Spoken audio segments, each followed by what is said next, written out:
And we are live. All right. Sound excited about that. All right, I'm recording. From the industrial wastelands of Michigan to the fruited plains of Iowa, this is the American Breed Pack. Share capacity.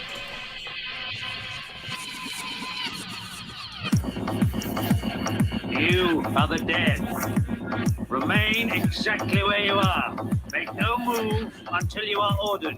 We burn them to ashes and then burn the ashes. That's our official motto. Now we can see you. Clasp your hands behind your heads. Stand out in the middle of the room. Stand back to back. Who can explain the fascination of fire? What draws us to it, whether we're young or old? Here comes a candle to light you to bed. Here comes a chopper to chop off your head. And welcome to the American Breed Factory podcast. This is Nathan. This is Conlon. Andrew. Another exciting week. America the Beautiful, getting better all the time.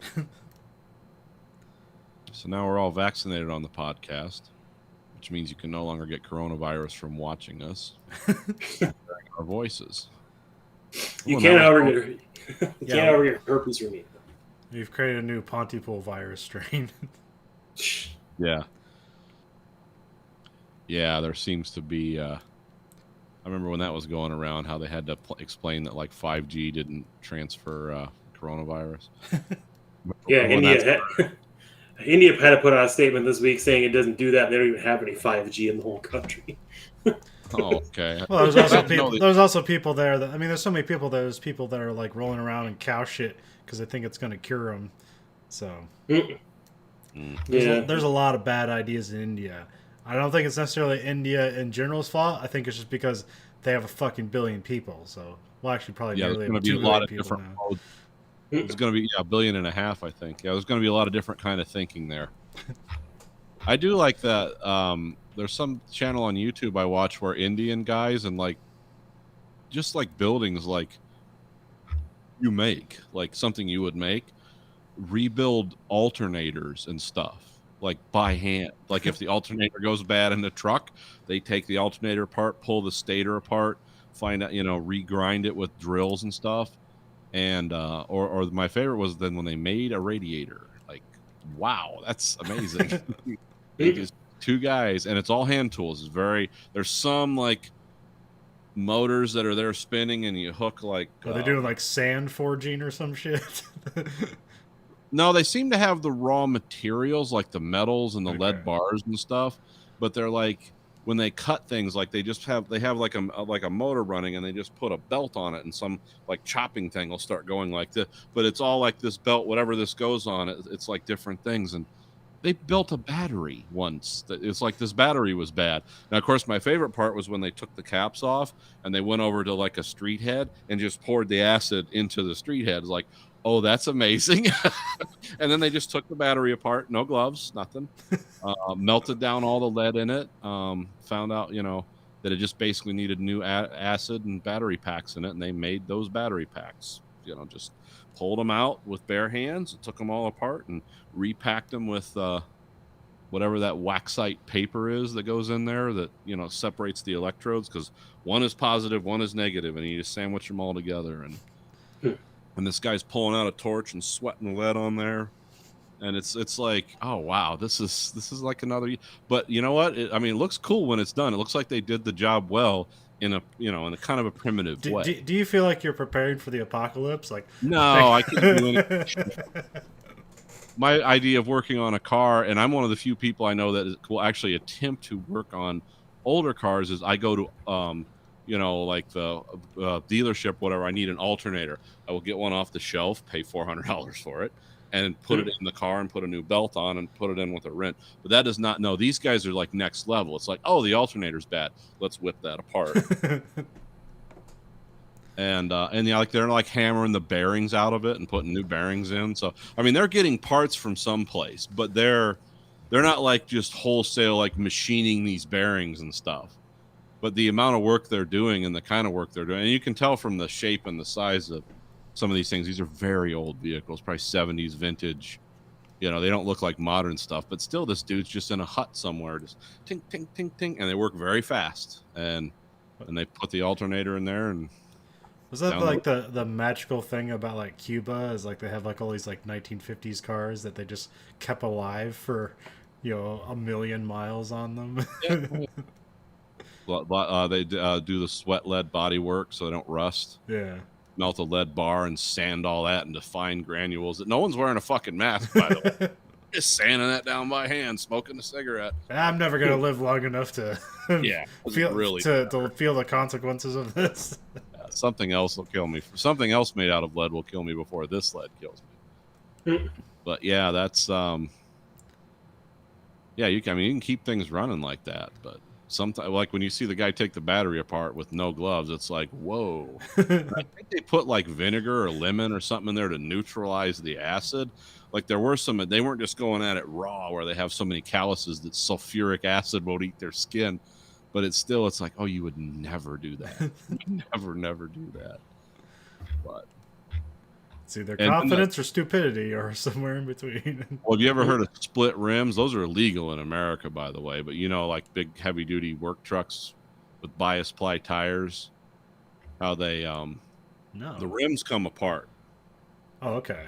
So you take the rims apart, and there's like a big metal retaining ring you put on. It makes it a lot easier to mount and unmount those heavy tires, but the problem is when you inflate them, if you don't have the rim set right, it'll just explode like a bomb and kill 3 people. They used to submerge them in water when they'd inflate them, so if they blew up, the water would contain. But they just made split rims totally illegal. Well, that's all they have in India, and so these guys are pulling a split rim off of a twin axle truck, and some guy's sitting there, ting, ting, ting, and he breaks that bead. You know, you hear all the air run out.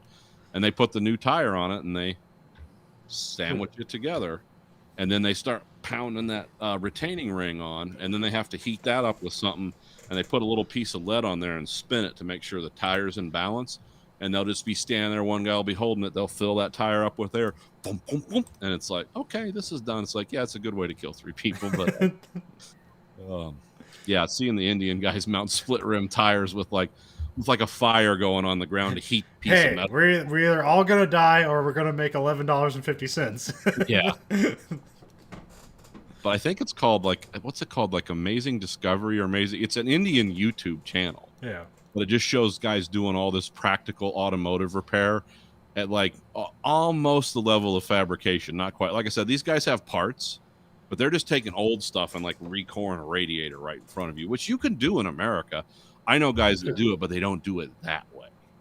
There's more like, okay, we're gonna take these like they're not like it's not like they're refurbishing a thing, but they're not like, oh, this part's broken, we're gonna replace it. It's like that part's broken, we're going to fix it.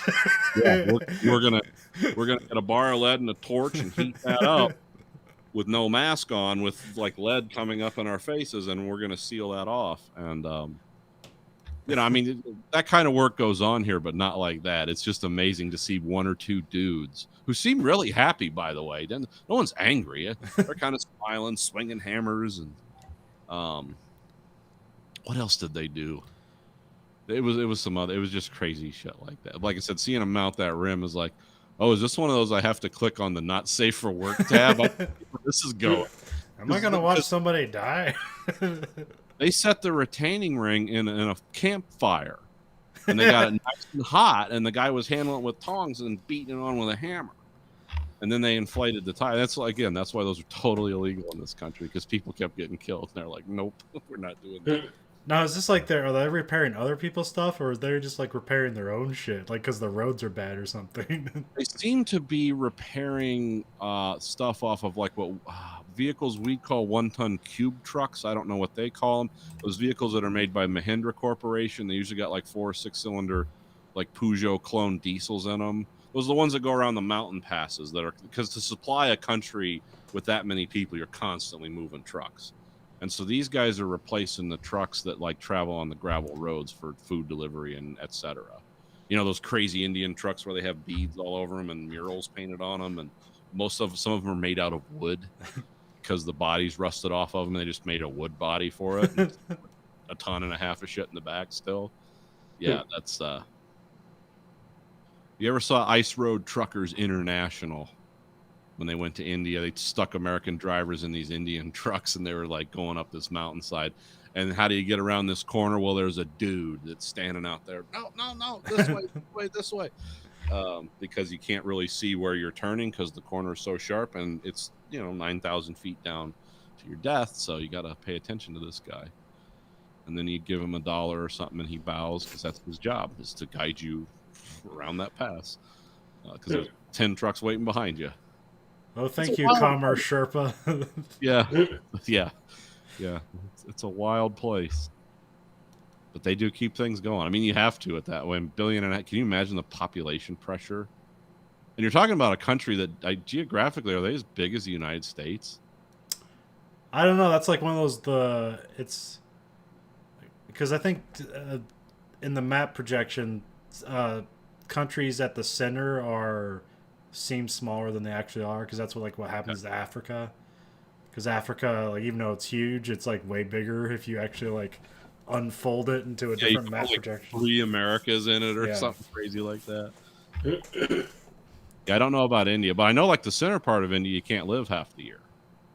Like right on the hemisphere or right on just flooded or something? No, it's 120 degrees. Oh. Your cells stop dividing at that temperature. You can't really live in a bucket of ice. Yeah, it's incredibly hot in the center part of that country. But yeah, it was just some weird thing. It's like, I got to see more of these. What are these guys doing? And then I got into binging with Babish about crazy, like, how many iterations of biscuits and gravy can the make? And I love the biscuits where you feed 2 sticks of butter into a food processor. That's how you mix them because it makes them like stringy, like. Are those the square biscuits you made? Yes. Okay. Oh, okay. You do that to get a flaky layers effect because. You like fold the butter in, right? Yeah. Well, the butter comes out. It looks like it looks like spaghetti. Yeah. And then you use gloved hands to fold it in because you don't want to melt the butter, because that's how you get the flaky layer effect, I guess, is to use the butter that way. So, and I was like, yeah, this is amazing. Do you know the history of that guy? No, I've just been watching some of his like pancake recipes and stuff. So he basically he's not a trained chef. He just like all self-taught and started this YouTube channel. Okay. And so like that's when you see him when he's like around like actual chefs, he becomes very subservient. He's like, yes, chef. And he's just totally listening to him. He's like, I want to learn everything from this guy because he's all self-taught. Oh, okay. He has some interesting tools. Yeah. Oh yeah, he loves stuff. I mean that's a whole YouTube video if you just get a new cooking thing. Yeah. And now he has like that 3-story like walk up or brownstone in like Brooklyn or something. Just he has like 2 kitchens and a house. Nice.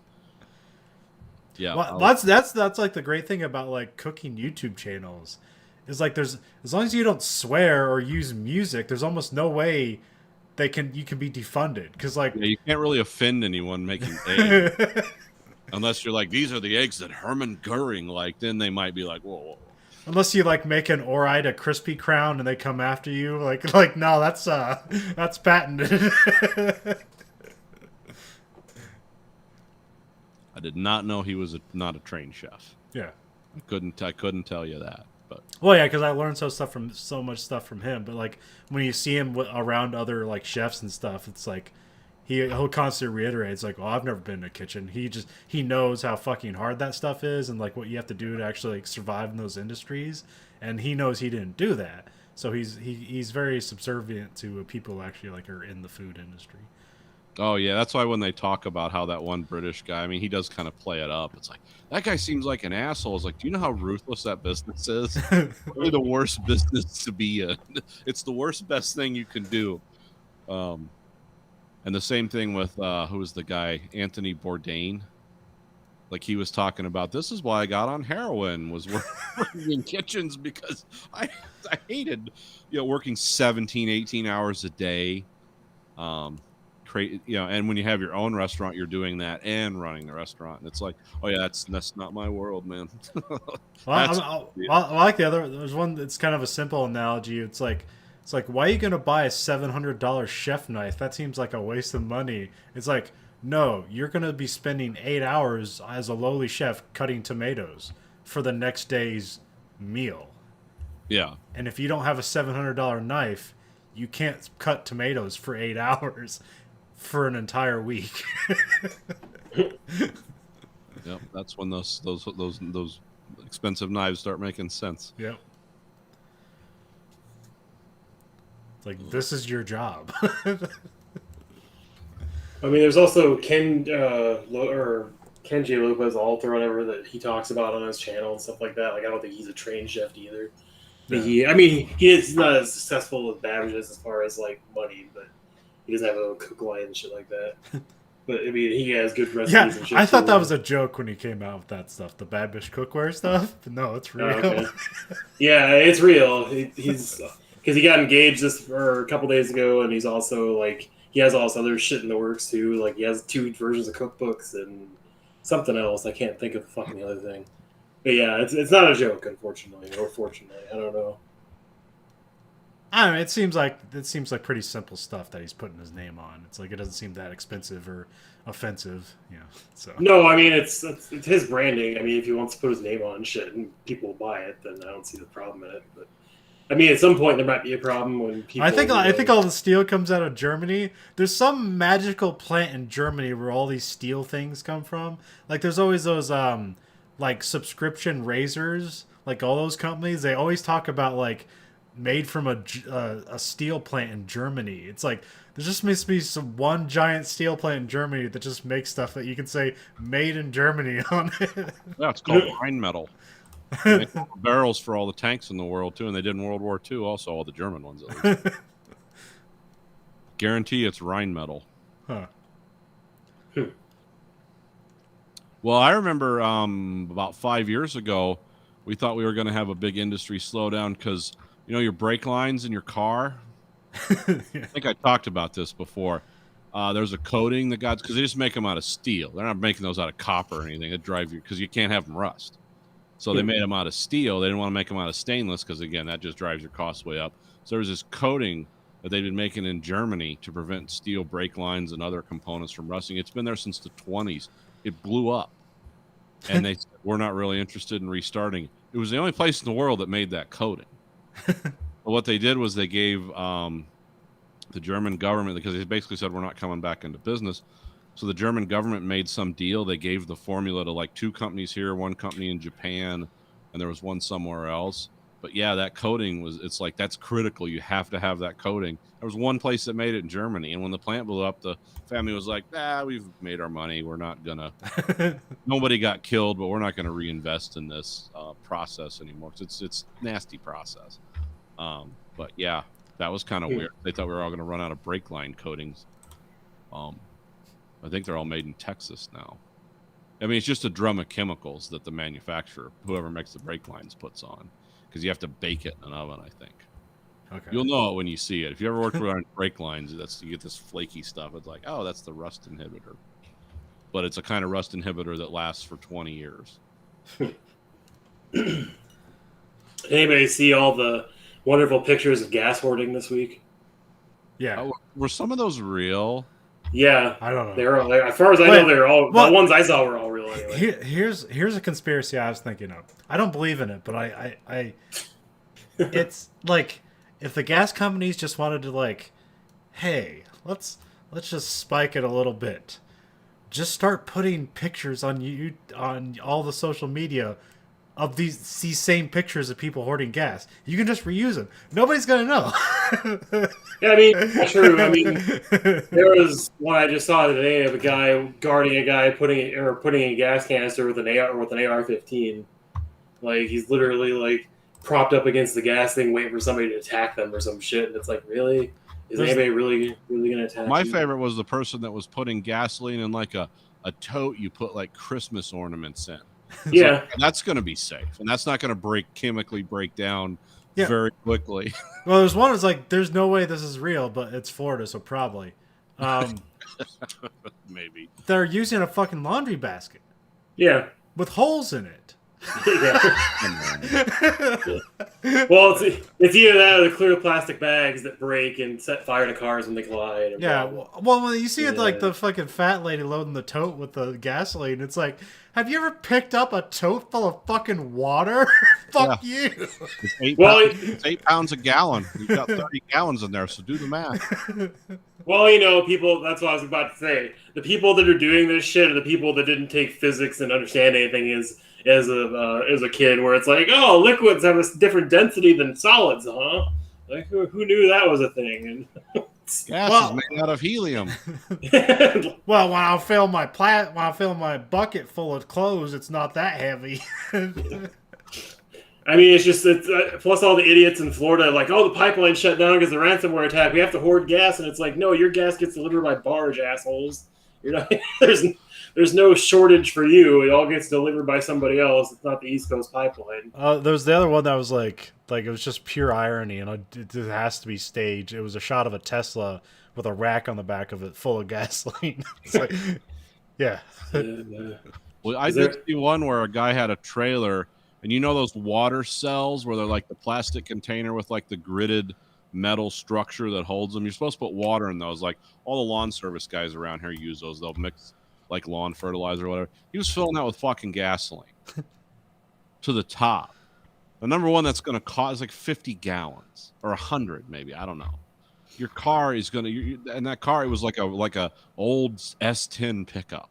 It's like, yeah, you're going to burn the transmission out of that thing trying to pull that much gas. Also, like you have to. Gasoline is like it evaporates very quickly. If you don't have them in specialized containers, it's just gonna disappear and become flammable very quickly when it aerates. All my Well, gas cans are all of them have the rubber ring and they're all sealed. I spent a lot of money. I have actual jerry cans with rubber seals on them, and they vent. You can pop a little thing and so they don't sit there and like just because if you leave them sit in the sun, they'll expand, and that's freaky. I told Grayson that once he filled up the lawnmower and set it in the driveway. I was like, "Yeah, put that in the shade." Why? I said, "Oh, that'll swell up like a balloon if you just leave it out here." Unless you open the vent cap, and then all the gas will evaporate. So I mean, that was the other thing I didn't really remember about gasoline when I was reading stuff about it. But just like the people that did fill up were made totes and garbage bags, and it's like, so okay, you got it there, you got it in your car. How are you going to get it into your tank? Like, are you going to use a good old siphon hose? like, are you? Hold on while I suck off this trash bag full of gasoline. he's fucking moron. They just deserve to die. Half of them. Stuff that's stupid. Yeah, just imagine him like starting to get the hose, but like putting his cigarette down first. Can't see if there's any in there. Lighting it up, just blow your face off. It's like that guy in Waterworld who's like in the oil tank or in the gasoline tank or whatever. And Yeah, Oh yeah, on the boat. Yeah. I'll be right back. No, it's just fucking sad because it just proves how dumb fucking people are, and they don't actually need the gas. There was a guy at a Craigslist listing. It was like, I want $16 a gallon, and I'll deliver it to you for $5 a mile. And if you want my jerry cans, this is like 5-gallon like plastic jerry cans you can get at ours at Walmart. It's $20 deposit for each one, and if it's non-refundable. And it's like basically for like 5 gallons of gas, he was charging like $200 basically to like get 5 gallons of gas delivered to you. It's like, that's a brilliant business plan, but also no. Like I could see it doing well, but also no. yeah, it scared me enough that I actually just filled up my gas tank like a couple days ago, just in case. Well, I mean, I think at least you avoided the bigger price increase of it. But yeah, I mean, It hasn't increased that much, but Well, like really the problem, like when we actually had a gas crisis here, I mean for a little bit, was when there was that cold freeze in Texas. And there was Okay. like every gas station was just out of gas, so they had 2 pumps open because that was the only pumps left that had gas in them. oh, But then like everything was back to normal about like 2 weeks later. So no, it's fucking sad. I mean, toilet paper shortage is one thing, because you can't really control that. You can try and get somewhere and maybe find a package. And I know some people are definitely hoarding it, but at the same time, like I don't know. It's hard to fucking control that shit unless you're the store putting in like at least trying to. I don't know. It's like the year of COVID. That'll do that to people. They just like, I need to deny others this thing. Well, I mean, it doesn't stop anybody from going from store to store and buying one package at a time either. Like, there's no limit to that. Like, you can get around it. It's not like the hardest thing to. I mean, there's just kind of weird shortages of everything all over the place. There's like, I think Target stopped selling Pokemon cards because there's been too much violence. Yeah, when they've been releasing Pokemon cards. Wisconsin. There's a guy that drew a gun on somebody to get Pokemon cards off of somebody that bought it in the store, and it's been fucking horrible for everybody right now. I don't know why. Like, I don't know if it's just manufactured shortages or actual shortages. Like the models I buy from GW, written still under 25% labor capacity. So my hobby shop hasn't even gotten a restock from them in 4 weeks now. And even when they were getting restocks, it was whatever they could barely give him. So it's like I'm sure he's having a fun time with that. So, well, my hobby shop told me if I wanted to order something, don't be afraid to ask, because they're trying to reinitiate their supply lines. So the more they order, the more they order in quantity, the more they move up the list of importance and availability. And so I was trying to get something, but then I found out they didn't. It wasn't one they dealt with. Trying to get a Soviet radar array from the Cold War, but it was some Polish independent maker of, because I think it's called a PC-10 All King radar. It was used to track the B-52s or whatever. And it's like, yeah, there's a company that makes it, and because it's just a huge photo etch, because these were big radars for being mobile. And they went up, they had a gantry crane that lifted them really high, and they're kind of cool looking. But yeah, that was just some independent company that made them out of resin and photo etch. And so I figured that would be a challenge. But yeah, that doesn't really help my local guy, so I'm not going to get that one. I did help her get a model of a V2 rocket with a gantry crane to pick it up and a platform to launch it. That's interesting. I was thinking about, I've been wanting this model for a while. I thought we were going to read Gravity's Rainbow, but then I actually read Gravity's Rainbow and realized, no one's going to like this. So, but I was going to paint this one black and call it, what they call it, the Schwarzgerät 000, which meant black device, because they made a V2 rocket that like warps people's thinking, supposedly. But, it's a Thomas Pynchon novel. It's just weird. But, I decided, I like the black and white V2, so I'm not gonna go all Gravity's Rainbow with this one. Oh, I just googled your V2 rocket with gantry crane. Is it made by Tacom? It is. Okay, it's $168 on eBay. It is $68 for me. I think they're gigging you a little bit on eBay. Well, because I just went the shopping route to see hey, where is this available at? And Hobby Clinic has it for $80. Jesus. Okay, so everybody Japanese eBay has it for $83. Is that a good deal? Yeah. Depends on what the shipping is. Yeah. It's $400 to get it shipped, then no. eBay, there's 3 different listings: 150, 168, 170.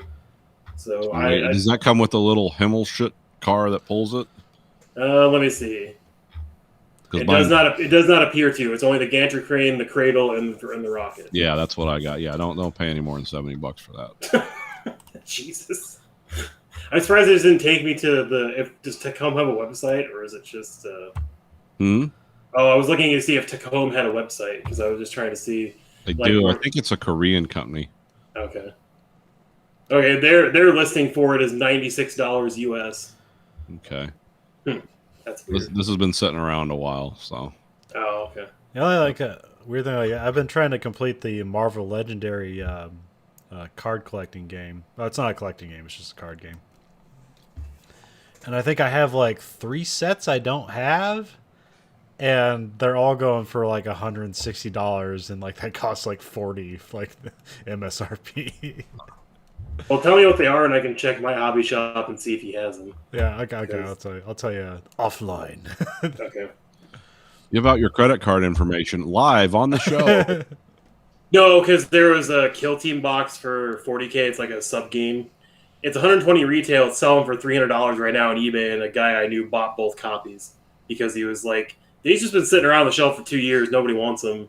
So he's like, I can make good money on these or whatever. So I was like, yeah, just price it at $200. You'll make $80 a pop, and you'll probably sell them quicker. He's like, yeah, good idea. So yeah. Well, there's actually one that's not in print right now that I don't want, but like I just have to complete the collection, and it's so they did a PAX of like the MCU Marvel stuff, and so it kind of sucks because all it is just a picture. It's just a photo from the film, and then it has like the attributes of the character on it, and so it's like just really lame. Yeah, that doesn't sound like there's no original artwork or anything. No. Okay. Damn. Which I don't know. Like, there's been stuff like that before. I remember, like, when I was a kid, there was that Star Trek trading card game, and it was just still photos of the TV show. But it was like, oh man, the Romulan warbird has 20 power. Yeah.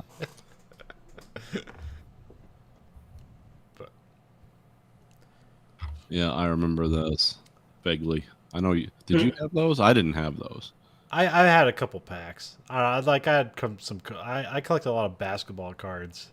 I didn't really do a whole lot, but it's like once I found out, like you open a card pack and it's like, oh man, I got this really cool card, and then you go down to the card shop and the dude there is only buying Michael Jordan stuff, and he's only gonna give you like half price for it. Yeah, it's just half face value. Yeah, it's like, and you're looking through the Beckett's, price guide, and it's like, oh man, like this is worth so much, and like, yeah, but you gotta have a buyer. Nobody's buying this shit.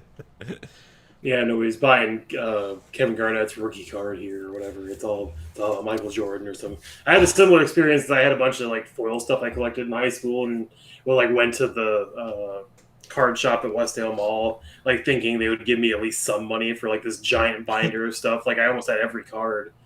And it was like, I'll give you like $2 for it. It's like, no. It's like, nope, I'm good. I'll just keep this because, it's worthless.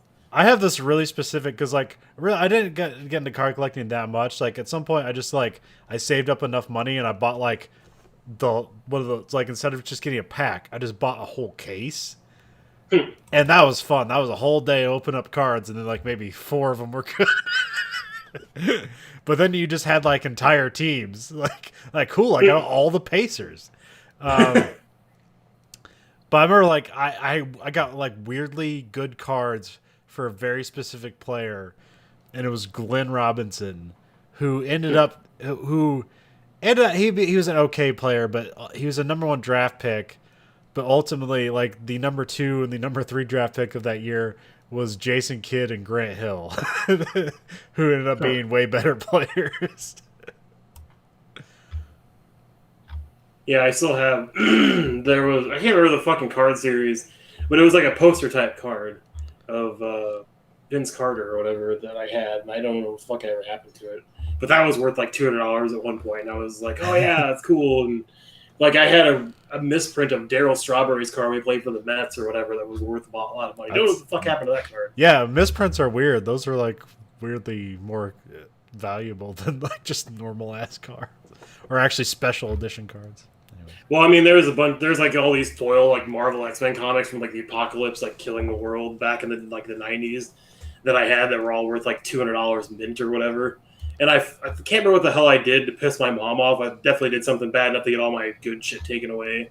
So she like took my Final Fantasy like 4 copy for Super Nintendo and a bunch of other stuff that I really liked and I never saw again because she didn't remember what she did with them. Probably threw them away. It was like oh, sold them thanks, for Mom. drugs. It was like, thanks, Mom. That's a $200 copy now of that Super Nintendo game because that's so hard to find. Because apparently nobody had those because nobody liked Final Fantasy in the early Super Nintendo days. And then fucking all the comics and cards and shit. I was like, that was probably like 10 to 20 grand. It's fine. If I could have sold them, if I could have found a buyer, if I would have sold them, who knows?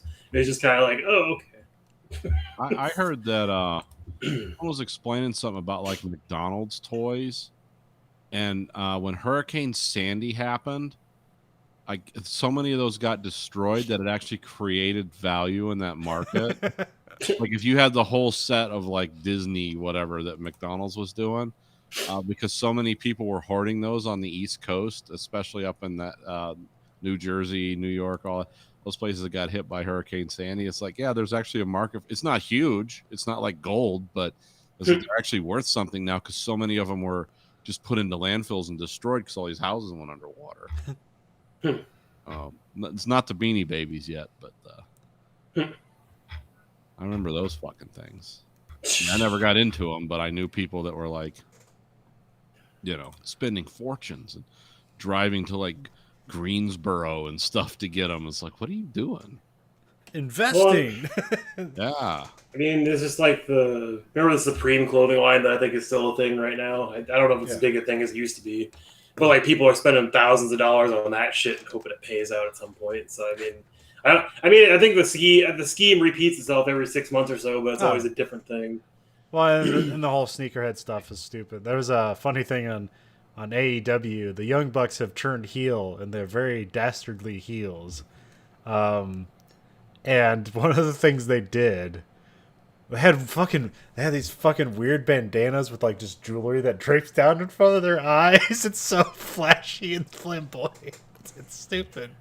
But the thing they had that like was pissing people off is so they're sneakerheads, but they're like Air Jordan, like what do you call those? Air Force Ones reproduction from a company called Dior, which is like a high-end fashion thing, and they're $8,000 shoes, and they wrestled in them. Good for them. But like, because they're heels, they're showing them off to people, like, look at this, and then the crowd started chanting, "Those are fake. Those are fake." But I don't think they were. So. Probably not. I saw like the 'cause- guy that made the Satan shoes. This is weird. It's shoes with pentagrams on them, and Nike sued them. They had to stop. Yeah. Like, we don't want to be associated with Satan. Like, why? Look what you do in the countries where you make your shoes. You're a good match for Satan. Well, no, it was just because watching Jason Jacobs, because I watched the sneakerhead thing yesterday just 'cause I was bored. Because he was going like this like Supreme shop or whatever. I can't remember the fucking name of it in New York. And he has like a cool thing. Like if he gets free shoes or like buys shoes, he barely keeps them. And if he does, he wears them. He doesn't actually just like, hey, I just keep them for collectibles. He actually wears them. And because he picks out his own shoes for the Apple show he's in with like, the soccer coach. Yeah. Because like people know he has weird Lasso. shoes. Yeah. So like he was talking about that. He gives the rest of the shoes to charities or just people in need and stuff like that. It was like, oh, that's cool. But he was spending like 10 grand on like 8 pairs of shoes or whatever. He's like, oh, this one's cool. This one, it's like a cow print of a Nike. And it's like, who gives a shit?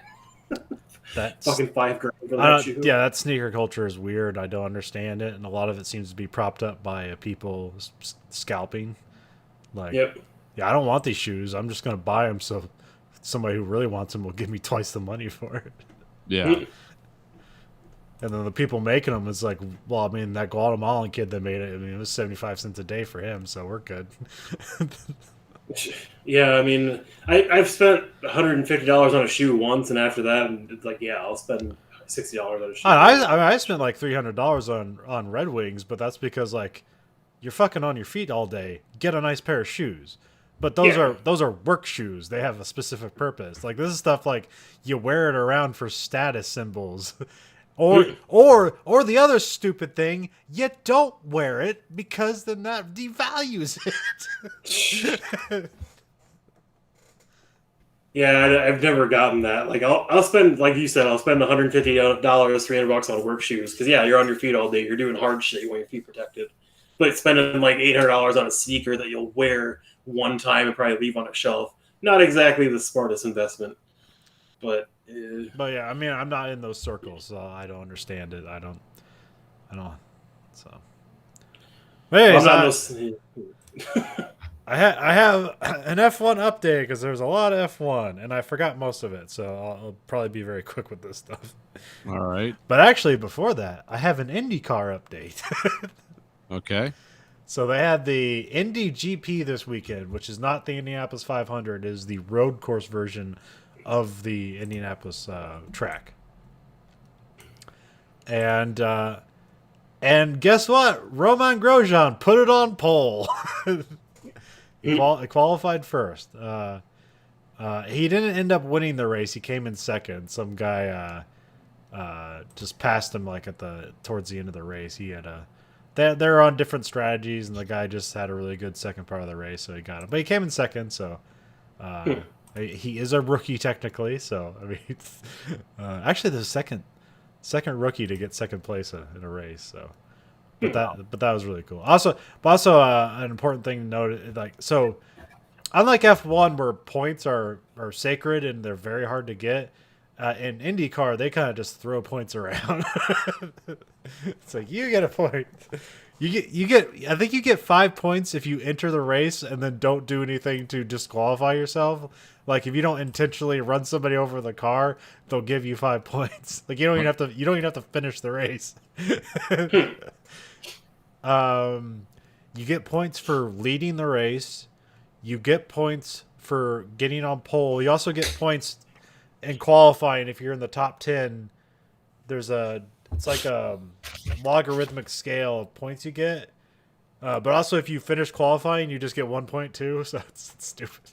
Oh, there's just a lot of points to go around IndyCar. So even though he came in second, because he got pole position, that'll give him a lot of points. But then it's not like he's gonna win the championship because he's not doing the ovals. So Oh, that's right. at least not this year. Because also Jimmy Johnson is also not doing the ovals. I think they just they want to have more experience with the car before they get into the most dangerous part of auto sports in the world. Right. Yeah. Well, actually, probably like the Dakar Rally or whatever. Like that kills a lot of people, but like for single seater racers, the oval tracks for IndyCar I think is the most dangerous. I mean, even though it's been like maybe like 2 deaths in the past 15 years, I think. Yeah, it's not very high. But it used to be way more. Yeah, oh yeah. Well, it used to be the Indianapolis 500 was the premier race. Like it was the hardest race, the most dangerous cars. And then but for F1 we had the Portugal race, which like that race looks really cool, but like it was like half a good race. It's like it was a lot of back and forth in the beginning, and then just Lewis Hamilton wins it. So Yeah. Lewis Verstappen Bottas finish. Yeah, Hamverbot. It's now the most common podium ever in F1 history.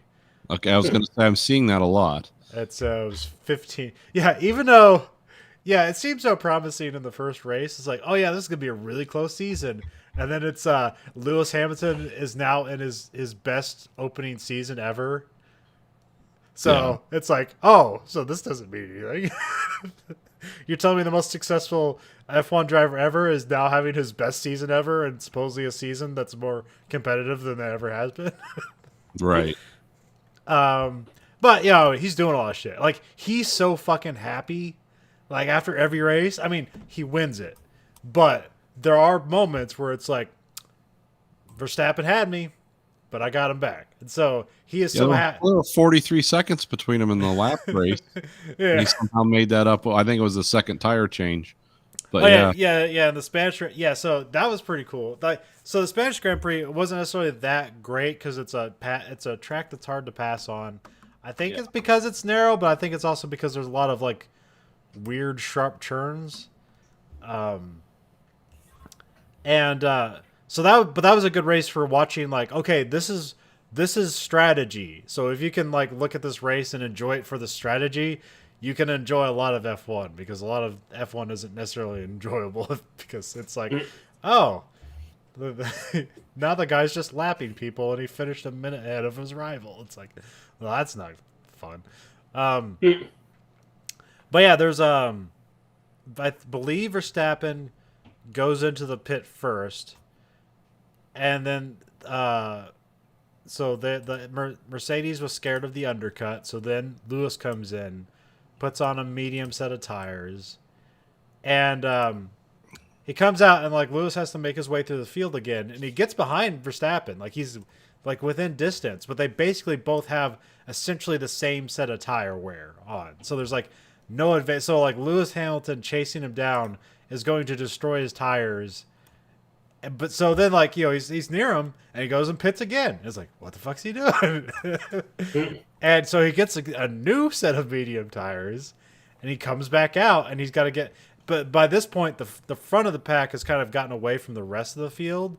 So Lewis Hamilton only had to get past Charles Leclerc and then Bottas to then get to Verstappen, who's on a one pit stop strategy right now. So by the time Lewis Hamilton gets to him, Lewis Hamilton will have newer tires and he'll be able to just chase down and get right by Max Verstappen. But he still has to like get past the field. Like he had to make up 22 seconds, which is basically an eternity.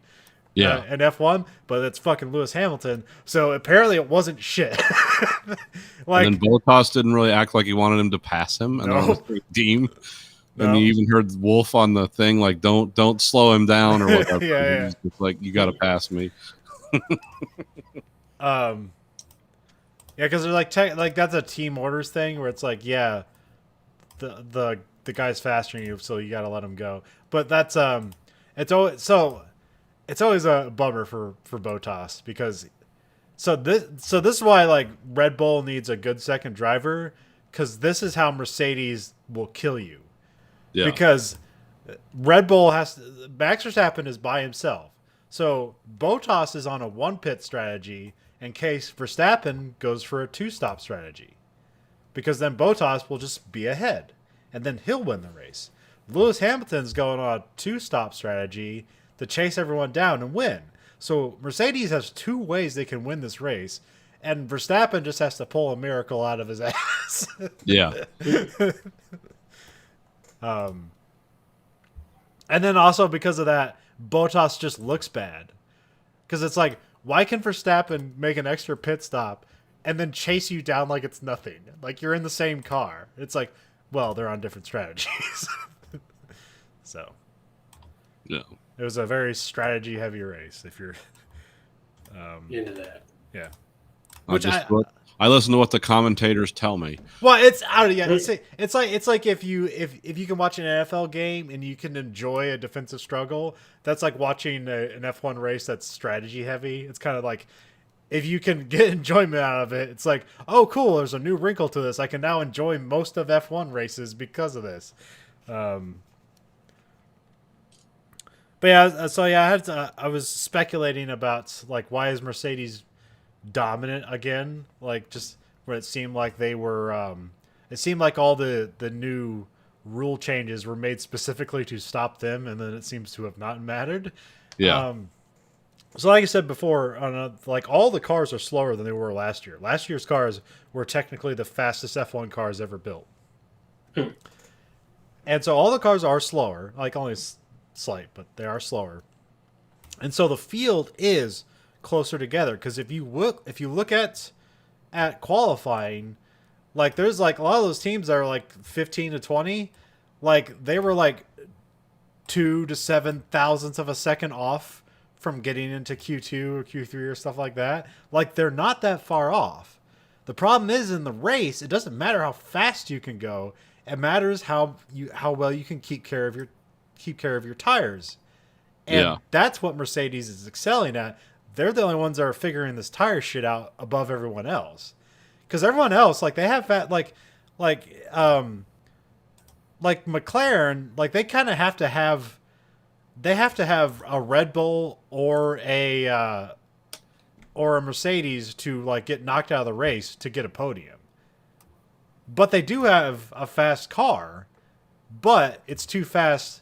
So what the car wears on the tires, they just don't have it. It's not a happy medium yet. Whereas Mercedes has that figured out. Yeah. But Mercedes still is like the back end of the car is still pretty sensitive. But they, it's Lewis Hamilton is a genius and the best driver ever. So it's it's his sixth sense that carries that. yeah, it's like it's weird. It's because I was looking up stuff where it's like about different driving styles, and it seems that Lewis Hamilton has mastered essentially every driving style, and at any point he can just change his driving style.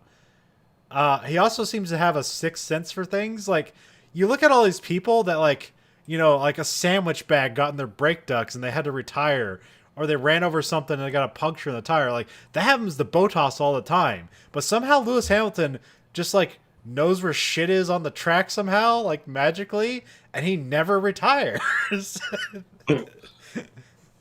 He never has a problem.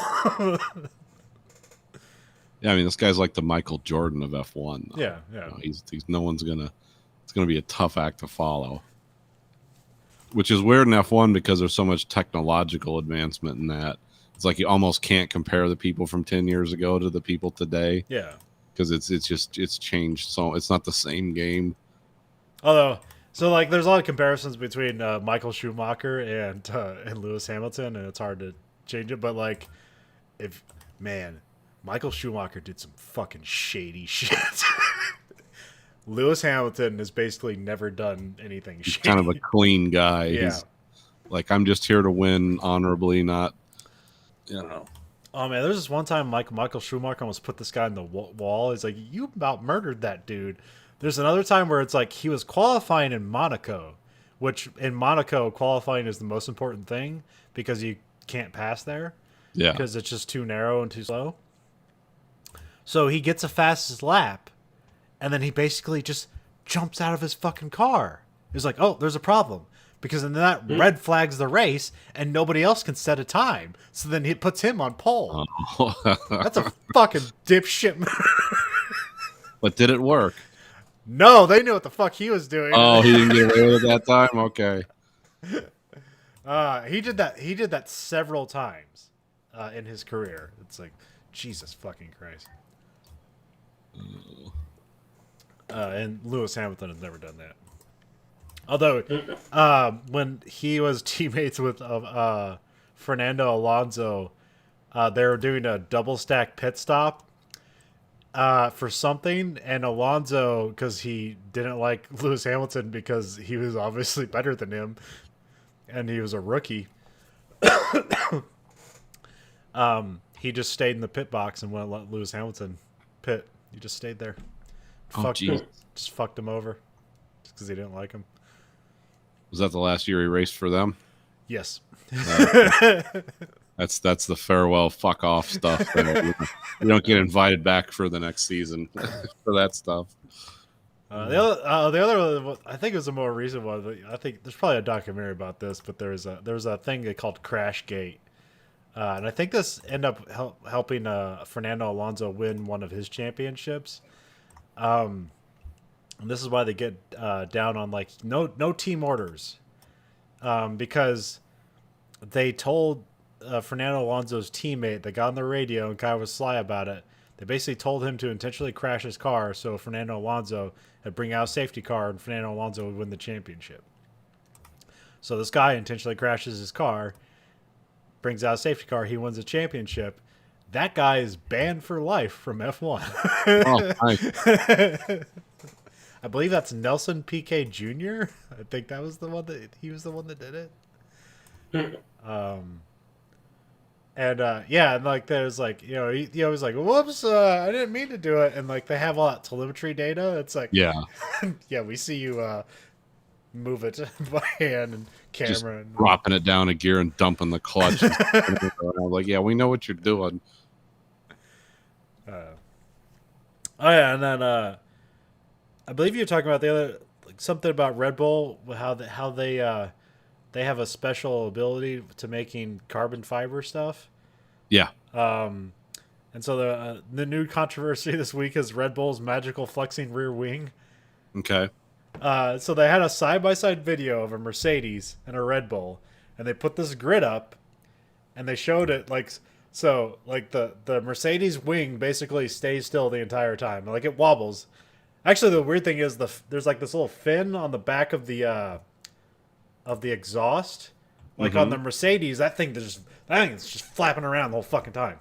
Not on the Red Bull, but on the Red Bull, the wing, when the car drives faster, Yep. the wing magically flexes down to let more air flow through. Yep. Those are cross-sectioning layers gives you that effect. You put one pattern this way, one pattern this way, the one pattern this way, the one, and this guy's dude's building it by hand. And so we'll see if anything happens with that. I think Red Bull said something like it was a camera effect. Like they're saying that the wing is actually flapping at a frequency that looks like it's bending, and like that could be true. I don't think it is. That's a good answer. I like that thinking. Good answer. Good answer. Is it on the board? You're lying. Considering I watched a video on YouTube of a guy replicating it and like showing this is what this will do, and they had the cameras and they showed the wings. As soon as they go around a corner and hit the straight, it's it's like that's intelligent though. I like it. And then Red Bull has been recruiting away Mercedes power plant engineers. They've hired like 5 of their engineers away from Mercedes. Okay. So Red Bull is building their own engine plant. So they're gonna for the next 5 years is an engine freeze. So Red Bull is going to just rebuild these Honda engines with the specs they have. There's not gonna be anything new. They're just gonna build this engine as is. Okay. But the engine beyond, they're recruiting for that. So it looks like Red Bull's gonna be making engines, and there's a potential because the next engine regs could be like hydrogen power. So like, who the fuck knows? Maybe they'll go back to the toluene, the giant turbochargers. Then I have computer-controlled transmissions can handle them. Then I have on here Zach Brown and his wacky bets. Zach Brown is the CEO of McLaren. He's the fat American guy. That's kind of good for him. I don't like in Drive to Survive season 1. He was like the most annoying guy, but like he's kind of endearing now. It's like, well, he kind of seems like a dipshit, but he also seems to have the success of the team seems to be related to what he does. So I'm not gonna doubt it now. So. I've learned in life that passion manifests itself sometimes in strange ways. Yeah. Some people seem like it's like, oh, this guy's a fucking idiot, but then it works out, and it's like, well, maybe his passion carried him through. I don't know. I remember this one. I think it's in season 2. So he's actually like lost a lot of weight. So it's like, good for him. And then so Carlos Sainz, it's when he was with the team, and he's like talking to him, he's like, hey, like I just losing some weight. And then Zach Brown's like, yeah, soon I'll be looking like you. And like Carlos Sainz just gave him this look like, fuck you, you're not gonna look like me. That's not gonna happen. You're not gonna take that from me. You already get to own an F1 team.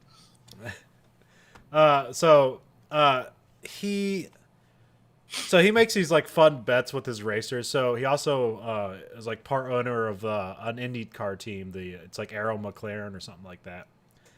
And they have so he bet with one of his driver. I think it was Pato Award, an Irish Mexican. So it's like it's actually Patricio Award, but everybody calls him Pato Award.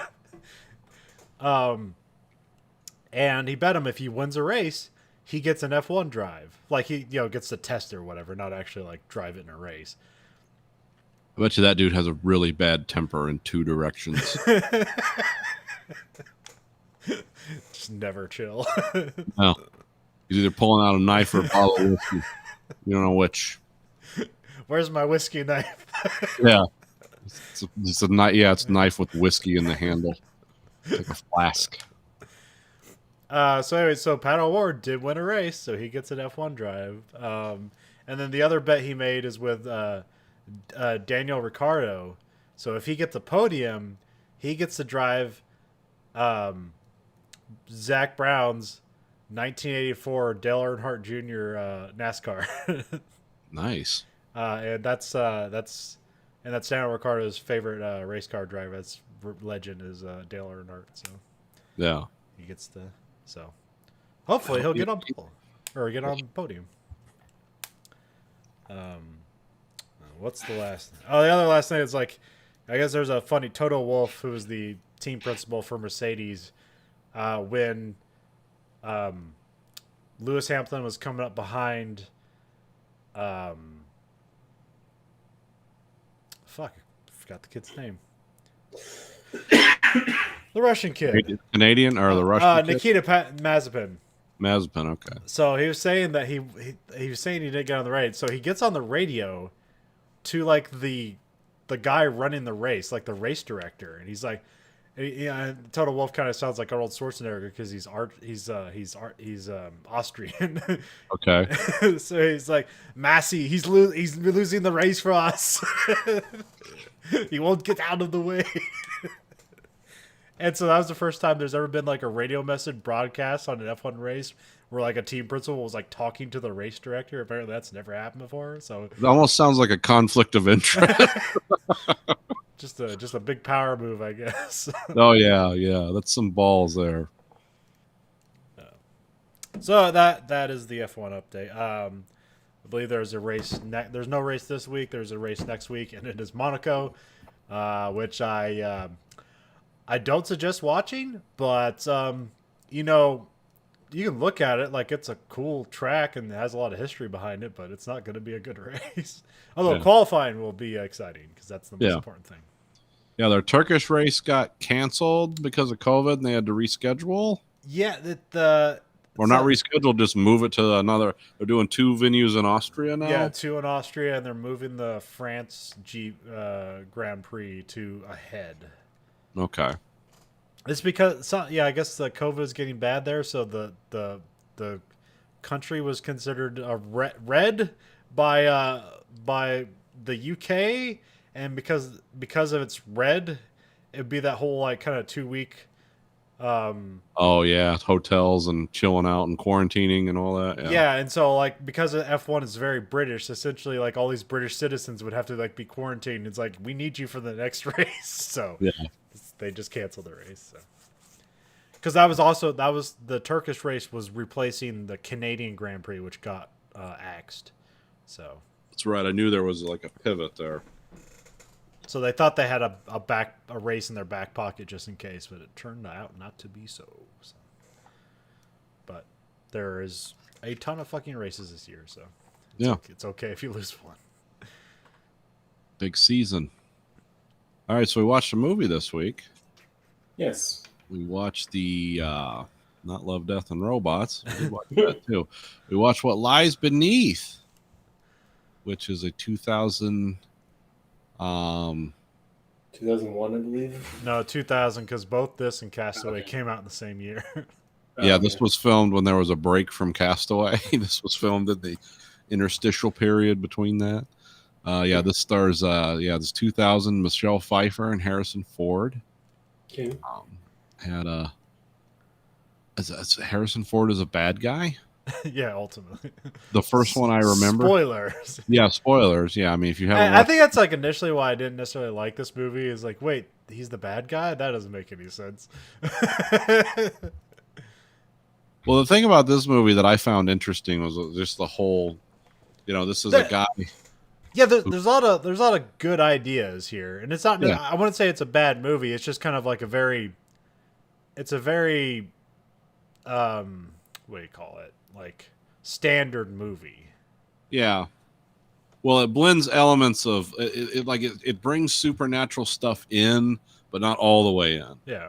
It kind of in and out. But then it has something I like in it. I noticed. I just call it ghost camera, where the camera like when she's laying on the floor, like the camera just goes under the floor.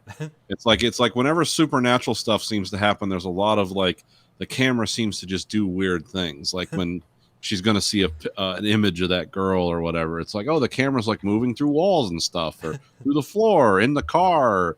There seem to be a lot of cues in this movie.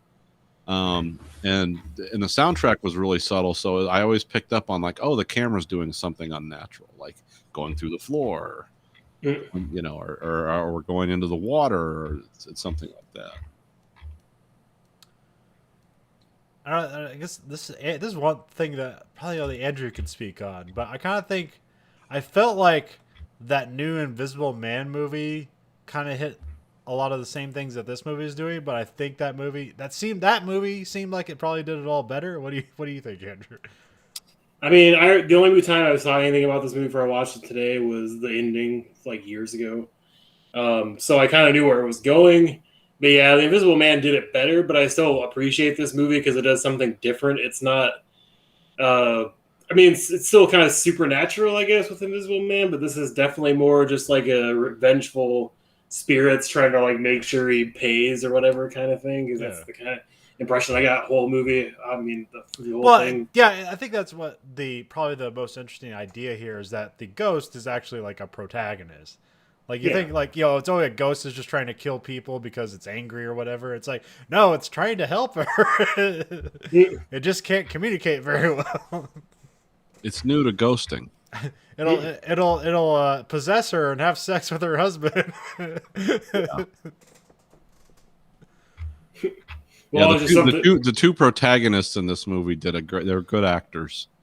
They both did what they could with the material. So there were some kind of weird, almost uncomfortable scenes in this. Well, it kind of seemed like a late addition to like those kind of like 90s sex thrillers. Yeah. This kind of seemed like the last, like, we're going to try that again. And like, nah, we got to get families in this movie. One thing I liked about like with the Michelle Pfeiffer character was like you didn't know if she was crazy or not. Yeah. They did a good job suspending that. But I knew when they were like, when she went to the lab to see her husband and it's like, they're inventing the most horrible drug ever. It's like, oh, you can paralyze someone and they'll be awake and experience everything. It's like, yeah, why are you developing that? Just for enhanced torture. Let's get some, Hannibal Lecter stuff. But I knew it's like, okay, that they're not just doing that scene for nothing. Because I'd never seen this movie before. So, or at least I don't remember seeing it. It was the evil of DuPont, Nathan. It was. I feel like there's a lot of like kind of like horror movies around this time, so it was easily because I think like House on Haunted Hill, I think it was like 99 or 2000, or and The Haunting was another one. I hated that movie. Yeah, it's a bad movie. A lot of people like it, but it was like a lion clock ate off Owen Wilson's head. Like, what is this stupid shit? For that one either. No, we saw it. It was you, me, and Stacy saw that movie in the theaters. Did we? Okay, that's probably why I forgot about. Oh yeah, I remember that. I think I was drunk. It's like Liam Neeson, Owen Wilson, and it's just a haunted house movie. It's very forgettable. So I was probably drunk. But yeah, that's. Trying to think of what movie came out around that. When did 13 Ghosts come out? Because that was a remake. Yeah, that was something because I was in like because I was the same people that did like the House on Haunted Hill. They were just kind of like remaking those Vincent Price horror movies, but like putting production behind them. Yeah. So yeah, 13 Ghosts came. That was like 2003 or something like that. Okay. And the only horror movie I can recall liking. I mean, this one was pretty good. I'm not going to go watch it again and again. No. But the only one I can recall liking recently was like the original Conjuring. Just because there was some good elements in that. And I don't do any of the follow-up ones. I didn't care for those, but I liked the two main characters in the Conjuring and how they related to each other and this weird stuff going on. But this one was more like it was supernatural light. Like it was mainly this woman's struggle with her car accident, with her emotional sanity. Because she had and her daughter going to college was weighing on her. Which at some point I thought, like, is her daughter real or is that going to be a thing? Because I don't think her daughter ever speaks or I just didn't remember her speaking. I remember thinking it was like, oh, is she dead? And it's like, no, she's like, that's what immediately I was thinking. Because she's constantly staring at pictures where it's like, or it's like her daughter wearing the same clothes as her when she's staring at pictures of her in college. I can't remember. Yeah, I the internet went out so when I was watching this, so I watched this in weird spurts, so I kind of forget things. Oh yeah, I watched it on. I gotta remember to cancel that. But yeah, this was. It It was the scene I liked most in the movie was her and Harrison Ford in the end, in the bathtub scene. Yeah. Yeah. Oh yeah. To this paralytic, like that was a great scene. Yeah. There's a lot of good tension that they build. Yeah, There's a lot. Yeah. There's a lot of good like things and ideas, but like I don't know. It doesn't. For me, it doesn't necessarily elevate. It's like oh, I kind of like put this like next to like. Was it Drag Me to Hell? Like I kind of like put these together where it's like yeah, kind of like top of the line directors just kind of like, let's do something on the side. It doesn't matter. Well, the problem was getting there, because a lot of the stuff with her and her friend, and did the neighbor kill his wife, and all that stuff. It was like, okay, this definitely has a long, gooey There's a bit there where it's like, are we doing Rear Window or what's going on here? Yeah, it doesn't really matter. It's kind of a misdirect, but that's fine. Yeah, it has a long taffy center you got to walk through. Well, because essentially, like that's the twist is that Harrison Ford's the bad guy. So this whole movie is trying to put bad guys in her way, but really it's Harrison Ford the whole time. So yeah. Well, because I was telling my wife when we started watching this because she watched it with me because she hadn't seen it for a while and she liked this movie. And I was like, you know, how many movies I can name with Harrison Ford that's not Indiana Jones and Star Wars? Because I can't think of that many besides having The Fugitive and stuff like that, like Patriot Games and. Regarding Henry. I've never seen that one. Oh yeah, shit, Blade Runner. Yeah. American Graffiti. Oh, I fucking hate that movie. Fuck that movie. A fucking piece of shit. George Lucas should go to hell just for that. Anyway, just for that, it's a fucking horror. It's a shitty fucking movie. It is horrible. I hate that fucking movie. Whoever made it besides George Lucas deserves the rest of the 7 layers of hell. I think that movie is probably for like, because that's like a 50s nostalgia movie, so that might be for a crowd that we aren't. But there's also there's actually a lot of technical things in that movie that's very impressive that you probably don't notice unless some film critic tells you like, this is why this is important. It's like, oh, I still don't it, but I appreciate it now. No, I think I just have a lot of malice towards that movie because I've been made to watch it twice, and each time I'm like, I fucking hate this movie. It sucks so bad. I don't fucking care. It sucks so bad. Like I know it's not up my alley. I've only ever seen bits of it. I've never actually sat down and watched it. So I've had to sit down and watch it. All the car guys love it. Yeah. Look at that car. Look at that car. It's like, yeah, we're watching a movie talking about the cars, which are essentially scenery. Yeah. Like, this can't be a good movie. We're just talking about the scenery. No, yeah, the cars in the movie are awesome, but yeah, like no, like the rest of it. No. The technical thing that gets brought up about that movie is the diegetic sound. So like music and everything it's always coming out of a radio, and then you always have Wolfman Jack like kind of like narrating everything, and that stuff's like, oh, that is an interesting idea that they carried throughout the movie, like, and nobody ever did that before. So. Yeah, that is pretty cool. I mean, there's good production value in that movie. It's just like all the guys I watched it with are like, look at that car. It's like, yeah, it's great. It's something else we can't afford, and, or is not really like known for handling well. Let's take a Model T and shove a flathead V8 in it and cut the engine compartment off and lower it to the ground. Yeah, that's safe. I don't know why I couldn't think of Blade Runner. I was thinking of Harrison Ford movies I'd seen with him that wasn't Star Wars and Indiana Jones. That's all right. There's plenty of forgettable Harrison Ford movies, like, you know. No, I mean Blade Runner's not forgettable. I don't know why the fuck. Was he in Hollywood Homicide? Is that one he did with him and Josh Hartnett? Or whatever? Yeah, I believe so. Yeah. Or was it 6 Days and 7 Nights? There's that one. He's done plenty of bad movies. No, I mean, he has enough money from his main franchises. He doesn't really have to fucking work. He probably doesn't want to. But at the same time, it's like doesn't mean that everything he picks is golden either. So I mean, it's nice to see him in a villain role because I don't think that's something people expect from him. Yeah, so I don't think he's really ever done it. Again, anyway. Yeah. I mean, I don't know how many films he has left in his acting career. Maybe he might do it again. But whatever the next Indiana Jones are shooting. Yeah. Maybe Indiana Jones should be the villain then.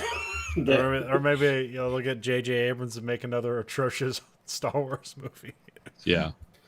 I I don't know how Disney kept doubling down on that shit. Because Jesus Christ, it's like the first movie only claimed or garnered regard because it basically copied the first fucking Star Wars movie, except changed the characters.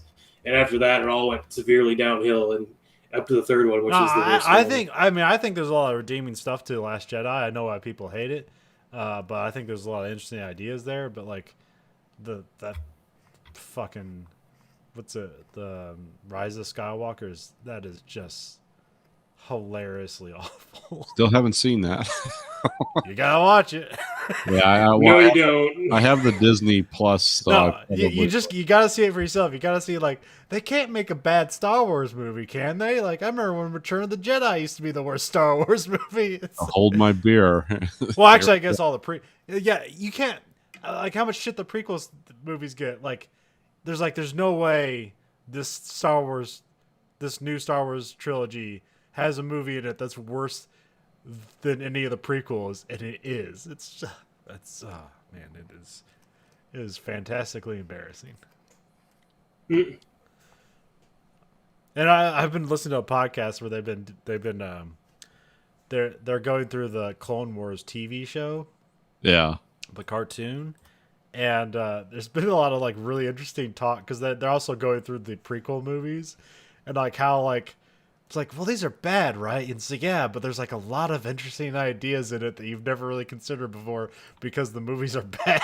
It's like the characterizations are bad, but like they're talking about like this is kind of like stuff where like the second one, the Clone Wars, is like kind of like this response to 9/11 and like how like an endless military industrial complex and like wars that end and stuff like that. It's like, I guess he was doing that.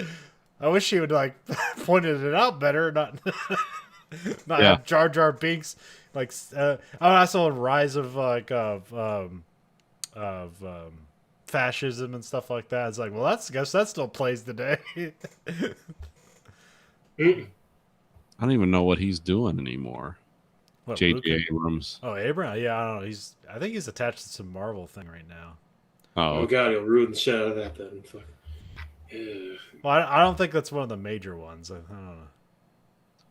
Well, I know it's like I know when I don't think when they made Rise of Skywalker, I don't think they went out and intentionally made a bad movie. It's like, yeah, this will get them. Like I think they tried to like, I don't know what the fuck they did. It feels like they were trying to react to the fan reaction of Last Jedi, and just decided, and then, but also it seemed like, oh, they had no direction. Like when you get to that, it's like, oh, they didn't know where they're going.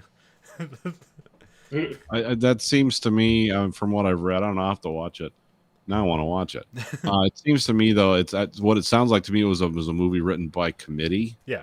And it was like, let's bring in a director who we know can actually make a good movie. Yeah. And it's like, JJ, you still like this working relationship we have? Well, this is yours now. And you have to make this, we at least got to make $1 billion just on the name alone.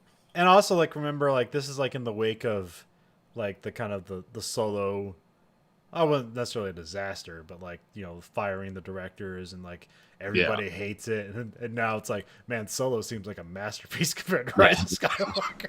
This is like a Kubrick film compared to the rest of these. No, because I actually rewatched Solo 2 weeks ago because I was like, I still appreciate this movie I know it has a lot of troubled shit and stuff like that, but it's still way better than all the new shit that came out besides. I feel like I want to hate Solo because it doesn't seem like Ron Howard brings anything to it, and it feels like Lord and Miller would have brought a lot to it, like probably too much, but I want to see that shit. And so it feels like I got the movie I wanted to see I never got to, but like the movie they made is still like, it's a fun, enjoyable movie. It doesn't necessarily make any sense, but it's fun. Yeah. No, I know, and it's not. That's all it is to me. As much as I have problems like unwinding and just enjoying a movie for fun sometimes, because like watching some of the stuff like the Mortal Kombat movie where it's just like I shit on it the entire time because I can't just have fun watching it, and it's like, yeah, it exists and it's great that it exists, but it's like I still need to just live up to some standard for me for some reason. But at the same time, I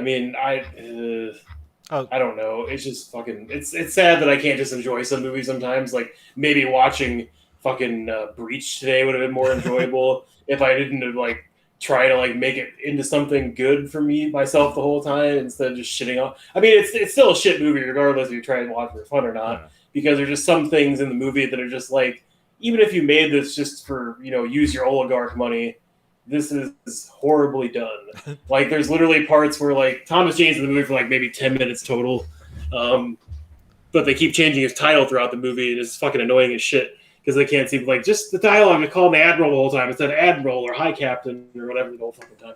Anyway, so there's a scene because like the infected that are running throughout the spaceship, they're impervious to bullets. You can't kill them with fire bullets, and so they wake them up from cryosleep to get reinforcements to purge the ship and save it.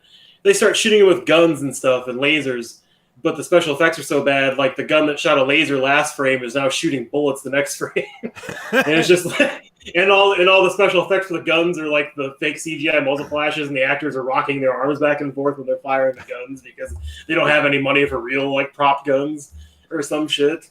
And it's just like the tactical advice going into it was the guns weren't going to work, but we're just going to still try and die horribly anyway. It seems like somebody was like, "Oh, we'll fix it in post," and then like you cue the Ron Howard voiceover. We didn't fix it in post. But like it's all the sci-fi tropes of like, oh, just all this black tubing with lights behind it will be sci-fi, and that's pretty much the set. But the other egregious scene for me is that they at the end they escape the destruction of the ship by getting to escape pod and leaving. So the escape pod's shooting out straight. The windows are only in the front, and it's only a 90-degree arc of view. And so the ship blows up behind them, and they're totally the engines and everything behind them. They look behind them and look at the exploding ship when they're going forward. And it's like, what kind of shit director is running this fucking thing? It's like they're acting like they can see through engines and wall and shit. Like what's going on with this? And Bruce, are like, you seeing this shit? Unfortunately, yeah. It's like, how? Magic! Oh, he died at that point, but still at the same time, like Bruce Willis plays an alcoholic janitor that has war stories because apparently he was somebody before he became an alcoholic janitor on his ship. And so it filmed for 3 weeks, which I thought was a really short runtime, but it's like an hour and a half movie, so that's probably about right. But I mean, like Thomas Jane has barely anything to do with it, but Bruce Willis just almost has just as much not to do with it. Like his character makes moonshine out of cleaner that'll eat a hole through a table if you spill it on it. And he's like, "Oh, this is great moonshine." It's like, I don't know if I'd be drinking that. Just having a gay old time with it. But yeah, it was a real shit movie. The special effects were horrible. The CGI was horrible. The acting was horrible. Like Bruce Willis, like probably brought the best acting, but the acting was so horrible. Like one of his lines is like the parasite eats all the organs out from somebody when they're doing the autopsy. They're like, "There's no organs inside." They ate it out. They ate it out of him, and he's like, "Eaten, like eaten, like." It's like, how do you understand the word eaten? I don't like. It makes no sense. Like, who wrote this shit? Yeah, whenever I watch one of those, I always like click. It's like, oh, this will be the next Spectral, where it's like, I know this is kind of silly, but it's cool at the same time, and it never is. I keep hoping for another like Spectral movie where it's like, I know this isn't the smartest thing in the world to watch, but I'm going to be entertained for 2 hours. And it's like, nope, never. It hasn't happened since. It's only with that one. Yeah, sometimes there's like endearing B movies where it's like, oh man, they tried so hard. Yeah, but like this, it makes it sound like there's just like, it's just like they didn't try. No, they did the opposite of trying, and then somehow made a movie. Because I remember that was one of the. Speaking, I guess, of making fun of shit movies, MST3K is back. Okay. Oh, it is? They had another Kickstarter, and it has been successful, and they'll have a 13-run new season sometime. On what network? Their own network. They'll be self-distributing over the internet somewhere. Oh, cool. But it seems weird that, like, Netflix is spending so much money on so many shit things. It seems weird that they just couldn't pony up for MST3. They must have got really low ratings on that because, like... this Kickstarter, it's like, well, $6.5 million will get you 13 episodes. It's like Netflix can't pony that up. Like, yeah. All right. But everybody's coming back, and there'll be some new people, so that's good. Well, for some people, I don't know. Some people don't like the new cast. There was one like comment on the Kickstarter. It's like, oh, good, they're coming back. Will it be funny this time? Because last time it wasn't. And I was like, what a fucking shithead. I enjoyed the last season. I don't Yeah. know Yeah, I really enjoyed the last season. I don't know why people shit on it. because it's the same guys writing it. It's just different Yeah. actors, and then of course you got what's his name? Patton Oswalt shows up. Yeah. That's always fun. Um, He shows up in a lot of things. So yeah, they basically matched their Kickstarter they did last time, and broke a bunch of records. But so yeah, MST3K will be back, and I know they released some some of the movies they will be doing. So they will be doing another Gamera movie. If you know what Gamera is, Yeah. okay, Yeah. it's basically like what if Godzilla was a turtle? That's Gamera. Yep. Yeah, I like it. I'm sorry. I was looking at Michael B. Jordan because I wanted to see when they made Without Remorse because I noticed during the ending of his gravestone to 2019. So I just figured it was one that was done earlier and didn't get released and got picked up by Amazon. And it was like, oh, he was in Love, Death, and Robots in the Life Hutch short. So for the second season, which I didn't realize. But it said it was made in 2021, but I think that might be the release date. So I have no idea. I was just trying to see because it seemed like maybe it got made by Universal or somebody else that has like the Tom Clancy license shit, and then like nobody wanted to release it because it was shit, so Amazon bought it and released it. Yeah, there's been a lot of those, especially this last year. A lot of those were Netflix saves. But like I remember there's that one MST3K episode. Oh fuck, it's called what is it? God damn it! It's the time traveling airplane movie. Okay. Okay. Do you remember that one? It sounds familiar. This nerdy guy builds a time traveling out of his Cessna plane, and like it's a bad movie, but you're watching it and you just see like, oh, like this group of people got together and made a movie, and like it's not the greatest movie, but like man, they did it.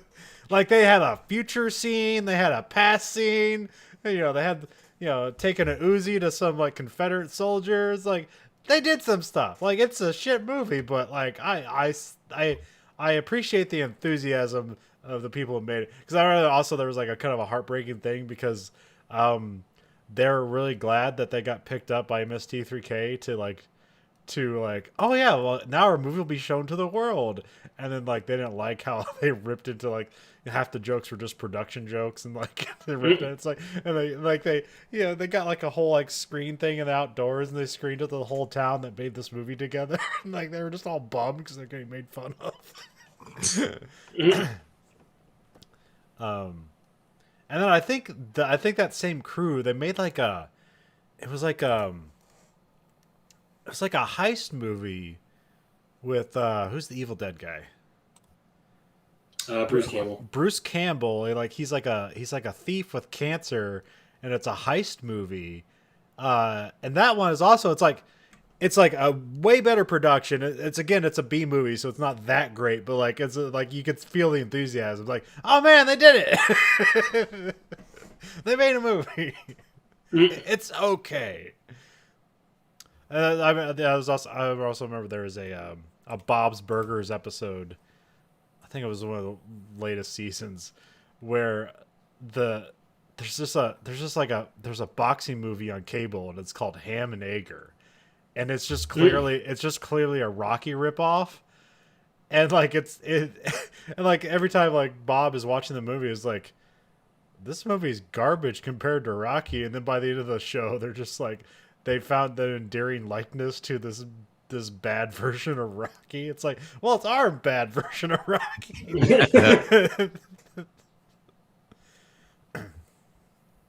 Anyways, I don't know what any of that has to do with What Lies Beneath, but got away. It's that good. It's that good a movie that we talked about other movies instead. In TV shows. What Lies Beneath is fine. I think I liked it better this time around. I remember not liking it the first time I saw it, but now I guess I have more of an appreciation for it. But it's also not necessarily like, It's not really a standout of a movie. It's just kind of but it's interesting. It's a horror movie, you know. It's disposable. So Yeah. Well, it's funny. You got 90% of the way through, and I was like, it's the 2000 movie, and like I really applaud it for not using horrible CGI to downgrade the movie and date it. And then the rest, the 10% of the movie happened to make me take back my statement. I really should have waited to the end. I think the CGI is mostly okay. It's usually just that kind of like that. It's morphing the girl's face on things. Like that's kind of the most they do with it. Well, I mean, that's fine. That wasn't my problem with it. It was the bridge scene and the funeral or the graveyard at the end where it's like they have the wide shot where it's totally shitty CGI and then they go close into the fake snow and tombstones. And it's like, why couldn't you just do the close-in shot maybe a little bit wider so you could see like, hey, it is snowy and there's more than one gravestone. Like, you didn't have to do the establishing shot. We know it's a graveyard. One thing I did notice in this movie was they had those big ass cell phones. That definitely dates it. They had those Star Bricks or whatever they were called. Those Motorola, what were those called? StarTACs. Yeah. Well, I mean, unfortunately, the technology in the movie dates it, but still, like, it wouldn't be for that. Like, it'd still hold up, and you couldn't tell. It's fine. I just noticed it, and it was funny. I was like, that's a giant phone. A movie can be dated. It's fine. Yeah. No, it was just kind of a weird challenge to make for like a director or like somebody that writes a movie.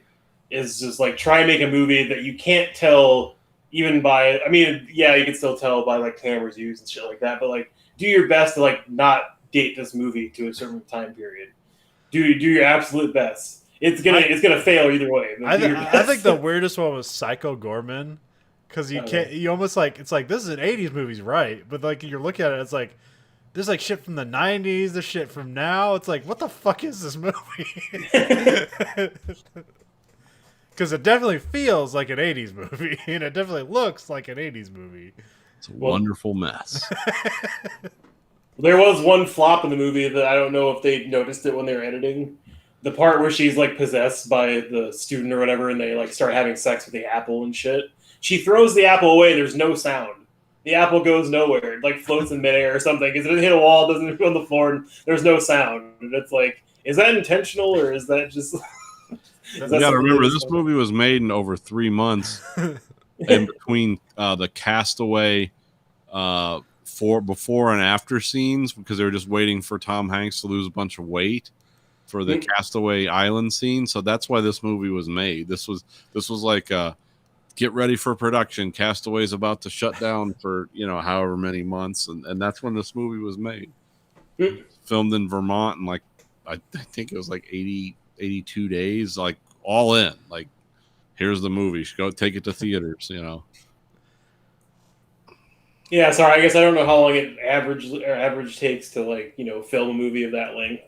For it doesn't have like a lot of action scenes. It depends on what it is, but like to get a movie made takes years, unless it gets fast tracked or whatever. But like you got to write it, you got to commission a script, you got to write a script, and like that could be a year. You gotta get all the actors together, the crew together. The director usually is working on a movie for years before he actually directs it. Or sometimes you're just like everything's a green light, and it's like like the money's here, let's go. Well, did you hear about Once Upon a Time in Hollywood? What's that? No. There's 17 hours of that movie he could string together. Jesus. And he's not really. He was saying, I'd like to show that in the theater once, like food breaks and stuff. And but yeah, they were saying like that's how much material they could conceivably string into that movie, and it would be like super deluxe edition. But is it 17 hours somebody would actually care to see and digest? Because it was just 17 hours of like weird pauses and like normal pace random conversations. That's not going to be worthwhile to me. The way the conversation, the way it was portrayed to me when I was listening to two other guys talk about it is like, no, we could make that into an actual like continuous movie. Like it's not just random deleted scenes and unfinished stuff. It was like, that's how much was filmed. And then it got edited down from there. It didn't have all the post-production shit in it, but they could put that in. But it would be like a series of like chapter 1, chapter 2. HBO does the. Sorry. It's like you can't call it like release the Tarantino cut. It'd be like release the Tarantino indulgence or something. Well, he even said that was the joke. It was like, this would be super fucking ridiculous, but I bet people would show up for it. And because I guess there was a lot more story about, I forget what they said, because no one's seen it except for a few people in the studio, like all the, but there was a lot more story with the kind of movies that guy did and like his character arc, and there was all kinds of things added. There was a lot more stuff with the pseudo Manson family. So part of the 17 hours is just like they shot like that episode, like that episode where he's like a bad guy with a shotgun. Like they probably shot that whole episode. Like it probably exists somewhere. Yeah. There was further stuff with the Manson family was even darker and creepier with stuff, just weird shit that the studio was like, no, not right now. Not. Remember, you're a former Weinstein Company guy. Let's move away from some of that shit. And then there's just 9 hours of a foot in a window. Yeah. Just feet being dipped into jars of peanut butter and hitting the wall or whatever weird shit that's all about. I guess I never really had any qualms with that movie where I thought it needed to be longer or was too short or anything, or needed more explanation or depth. Oh, it's like a 3.5 hour movie, but it doesn't feel like a 3.5 hour movie. No, it does not, and it feels well done and paced. So it's like I don't know how the hell that 17 hours would play out. The extra 14 basically hours of film. But well, I think it'd just be a lot of like extended scenes. Like they probably have like a lot of footage of like, let's see where this goes. There's probably a lot of that. Yeah. I want the extended scene of Brad Pitt and fake Bruce Lee fighting in like the back alley after they get kicked off the set. I want to see. I want to see the guy. What's the guy's name? The other guy. Why am I drawing a blank? Leonardo DiCaprio? Yeah, I want to see Leonardo DiCaprio use the flamethrower for an even more extended period of time. I want the pool to like start boiling. Like, you know, it's just gonna go at this. I mean, the Hateful Eight didn't they have like a 5-hour version of that? Or an extended version? Yeah, and I still haven't watched that because I didn't know. I mean, it's a long commitment, even for 5 hours is still long. I don't know how long. I could be wrong on that. I think there's almost like another like a half hour of just Samuel L. Jackson talking to forget his name, Kurt Russell for like just more of that. Yeah, just more of them walking and talking about different people that sucked his dick. You know, with a gun in their head. Maybe there's more shots of a very rare historical musical instrument accidentally being destroyed because they didn't switch it out for the dummy. Oh, yeah. I remember when I read that, I was like, oh my God, like what kind of legal shit does that lead you to? I mean, all these people would pay for it. You cannot. I mean, it's like, I believe it was insured, but that was still like, well, you just lost somebody's trust forever. Yeah. It was purely an accident, but it was still like, man. Because do you know the story that Andrew, that Nathan's talking about? I don't think so. Nathan, tell the story. Okay. Let me hold on. Let me call this up real quick so I can get the names of all the people. Yeah. So a lot of the props and stuff used in that movie were like, you know, period correct and stuff, including the like the musical instrument that what was her name? Jennifer Jason Leigh was playing. Okay. And when she was singing that song and everyone was kind of like watching her, and it was a cool scene, like the camera went around the room and all that. Well, that was actually a period guitar. And what they were because remember, Kurt Russell grabs it and smashes it. It's like, that's enough of this shit. Well, they were supposed to switch that out. Somehow it didn't happen. So when you see Kurt Russell smashing that thing, that's like a 300-year-old or 200-year-old guitar or whatever he was smashing. It was I don't know how old it was, but yeah, it was old and it was valuable and it was in a museum and they let him borrow it for the movie. And they fucking destroyed it. And you can't replace that. Even if you insured for $10 million, it's like, well, you just build a wing onto the museum because that ain't coming back. So, yeah, that's the story with that. No, because I'd only heard that that he had destroyed it, but I guess I never really like saw like what they did to it. Basically, yeah, you can watch it in the movie. Well, because I was pulled up the article about the extended cut, and it's 4 mini episodes, so it's like 50 minutes average runtime a piece to add on to the movie. So it's not even. So I mean, it's You're having basically to add an hour. yeah. All right. But like I also imagine with Tarantino, because how his stuff is usually shot like out of order and out of sequence, he probably shoots way more than he needs, so he can have more choices when he edits it together. Yeah. Yeah, I think that's smart for him as any director to do, to have more in the can. That way you have more options if something's not working. Because Or if you want to add more to the scene. like I think like Kubrick used to do that stuff. Like they'd have like these production halves where they like shoot like half the movie and then go on break for like 4 months. And then like sometimes when he comes back for the second half, it's like I need to fix all this shit, and they basically like shoot the whole movie in the second half. Stanley Kubrick, the master of 35 takes. They say it this way. Do it this. You know who else does that a lot? Who insists on that? Is Anthony Hopkins. Oh really? Okay. What he'll do is he'll read your entire script, memorize it, and he's just an actor. But have you ever noticed the way he delivers dialogue? Like sometimes it seems like, what are these pauses, and why is he saying it that way? Well, he's just going to read your script, and then he's going to do what he thinks is best for the character and as an actor. And you're just kind of roll with it because it's Anthony Hopkins. But sometimes on Westworld, he want to do 24 takes. There were scenes where he was talking to that lady in the it was like the restaurant in his mansion that they were tearing down. There was this big machine in the background tearing everything up. Okay, that was like 20 takes. And they explained why he did it because they showed him delivering the dialogue in different ways. And they decided, him and the director decided, well, we like this more of this sing-song threatening dialogue that you're doing. I like that way of delivering it. So yeah, a lot of those really great actors and directors, it's just like, we're just going to do a lot. We're going to try this different. Do it in a little girl's voice, just try weird shit until you get what you want. All right, like, do you know how like Clint Eastwood, his directing style came about? Mm-mm. Purely production. Well, I mean, there's probably more to it than that, but I forget which movie it is. It might have been that that one where he steals the Russian airplane. Okay.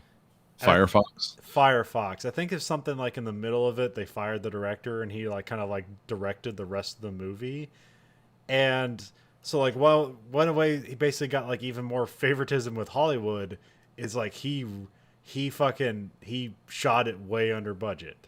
And how he did that is like 1 or 2 takes and we're done. On to the next scene. That's what he does. It's like everything. Get this right. It's like there was I was interested with the Action Boys and they were doing Unforgiven, and like they're watching a lot of the scenes and like there's this one scene where like things seem like kind of awkward and weird, and like I don't know if it's intentional or not, and they're like they probably just did a second take and they fucked up and they left it in the movie. Because it was an interesting fuck up, because the rest of the movie's good enough that you interpret fuck ups as like some sort of like, oh, there's meaning here, the Verhoeven effect. Like there's no meaning there, it's just you're bringing it. Yeah, well, because in real life people flub lines. They don't speak in a continuous monotone. I mean, there's some people that can do that. Those are really weird people, but most people like forget what they're saying and stop and pause. And if you leave that in, it's like, what does that mean? It's like, that means he's a human being. It also means we're under budget. Also, Spielberg is also famous for doing 1 or 2 takes. Yeah. Because Spielberg likes to do a lot of setups, so it's like moving on.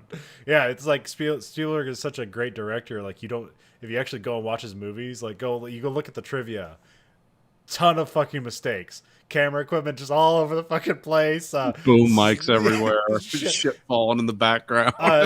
Physically, distance doesn't make any sense, but he's such a great filmmaker, you don't notice any of that shit. Like, he knows what he's doing.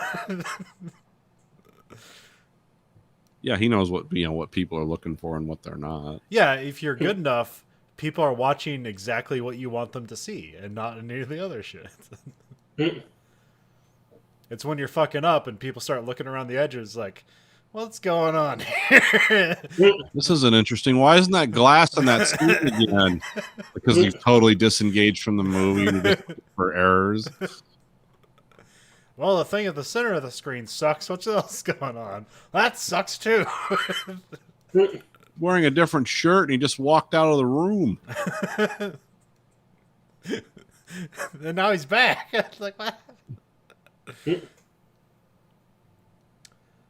What was the one thing? Having to CG out people's tattoos. Like, have you ever seen that? There's stuff on YouTube where it's like they'll forget that in a scene. It's like, oh yeah, this lady's like a high school teacher, and she's got like flames coming out of it. It's like, oh, they didn't CG that out. I don't know how that works for people anymore. I usually just like put makeup over tattoos, but maybe Yeah, sometimes they have to cover it up with something, depending on how fast they're going. But I see people at work like that, just head to toes and tattoos. It's like, what's life like? Is that just okay? I'm a walking art piece. Better hope you don't need another job, like or they don't care. Where else are you gonna see Betty Boop fucking a Nazi? Yeah.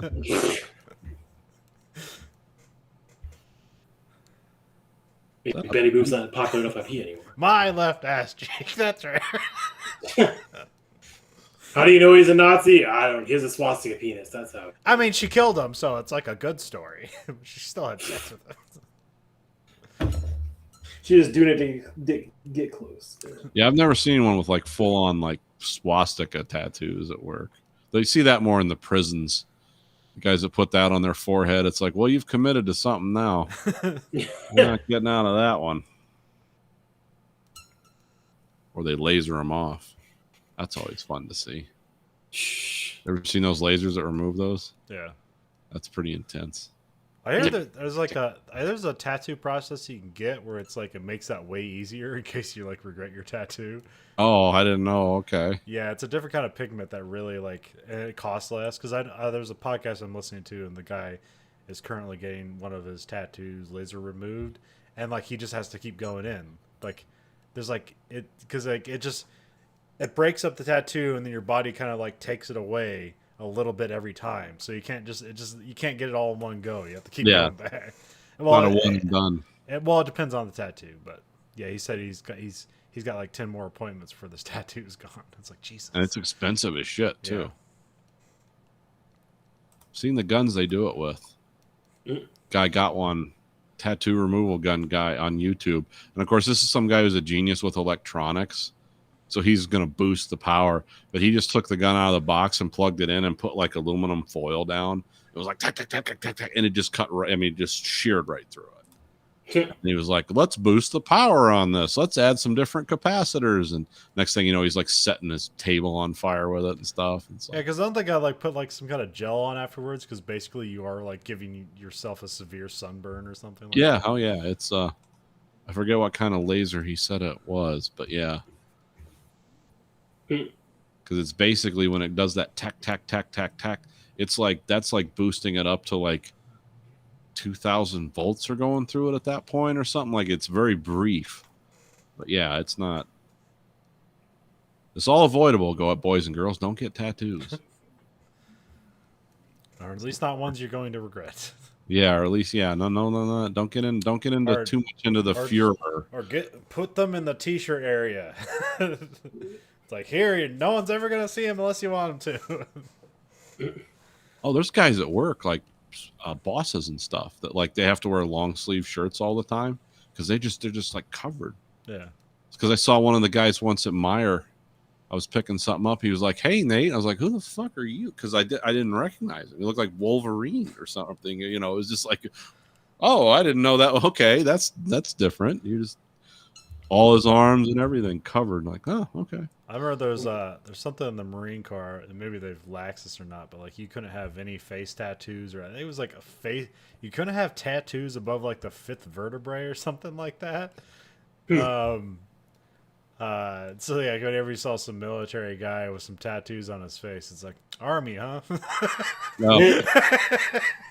Because they don't have that standard there. Yeah, you know, if you do like the boat anchor that says "mom" or something on your chest, okay. When you're like putting stuff on your neck, like, what are you trying to say to the world? They have really good job security. Yeah, I guess. Or don't care if you get a job anywhere. I mean, it does suck because not everybody that has a neck tattoo or something visible is necessarily a bad person or has no skills or worthwhile part of their attitude. But at the same time, there's a lot of people that fall in that category that have those things. So it's kind of hard to discern. I think it's less of a stigma now. Like, who gives a shit? Yeah, I'm just some old lady, I guess. It's like, that's unprofessional. Like, go fuck yourself. And there's some like kind of like heartfelt. So there's a lot of people like they have like cancer and like they get tattoos over scars and stuff like that. It's like, oh, that's a good. yeah. I mean, there's different things. Like, I have a friend who is basically sleeved up and everything, but it was all art he created himself. It was all completely original works that he sat down with a guy and like put this on me, and it looks really cool. It's like big ships and it looks medieval and stuff. I think that's cool. Not the choice I would make, but it works for him. But yeah, some of these people, when it's not like good art, Yeah. I don't get that. Yeah, that's the thing that keeps me away from tattoos is bad tattoos. It's like, oh god, especially if it's like a thing. This is what they intended to do, and this is what they got. It's like, oh fuck,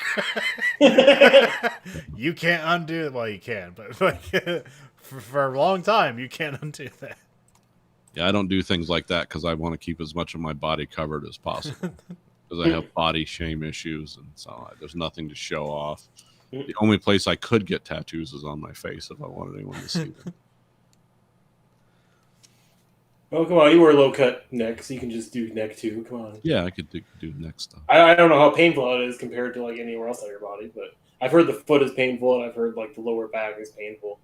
Yeah, it's, Badges. well, a place where it's like bony, that's where it's gonna Yeah. hurt the most. That's what I hear. I hear like I hear like the ribs is the worst because that's just a really sensitive area, and also just poking your bones. I wouldn't have to worry about that. I do not have ribs. I could get a tattoo of the Sarlacc pit around my belly. For me, pain's not so much the issue; it's the money and doing a quality tattoo that is more of the issue. Hey, I mean, if you want to spend that kind of money on that stuff, hey, totally fine. And you have it on your person all the time. It's not like if anybody's going to steal it from you, you're going to lose it. Yeah, I'm not averse to tattoos. I just know like the ideas I've had, like that'd be a cool tattoo, and then like wait a minute, and then like, oh, that would have been an awful tattoo. Like the only thing I've actually like thought about like getting, because the only thing like it's like, yeah, I like 9 Inch Nails. I should just get the NIN symbol on there, but like then hopefully something bad happens, goes wrong, and now I just have this thing forever. It's like celebrating 9 Inch Nails. Thankfully, nothing bad has ever happened. Or some terrorist group emerges that has the NIN acronym.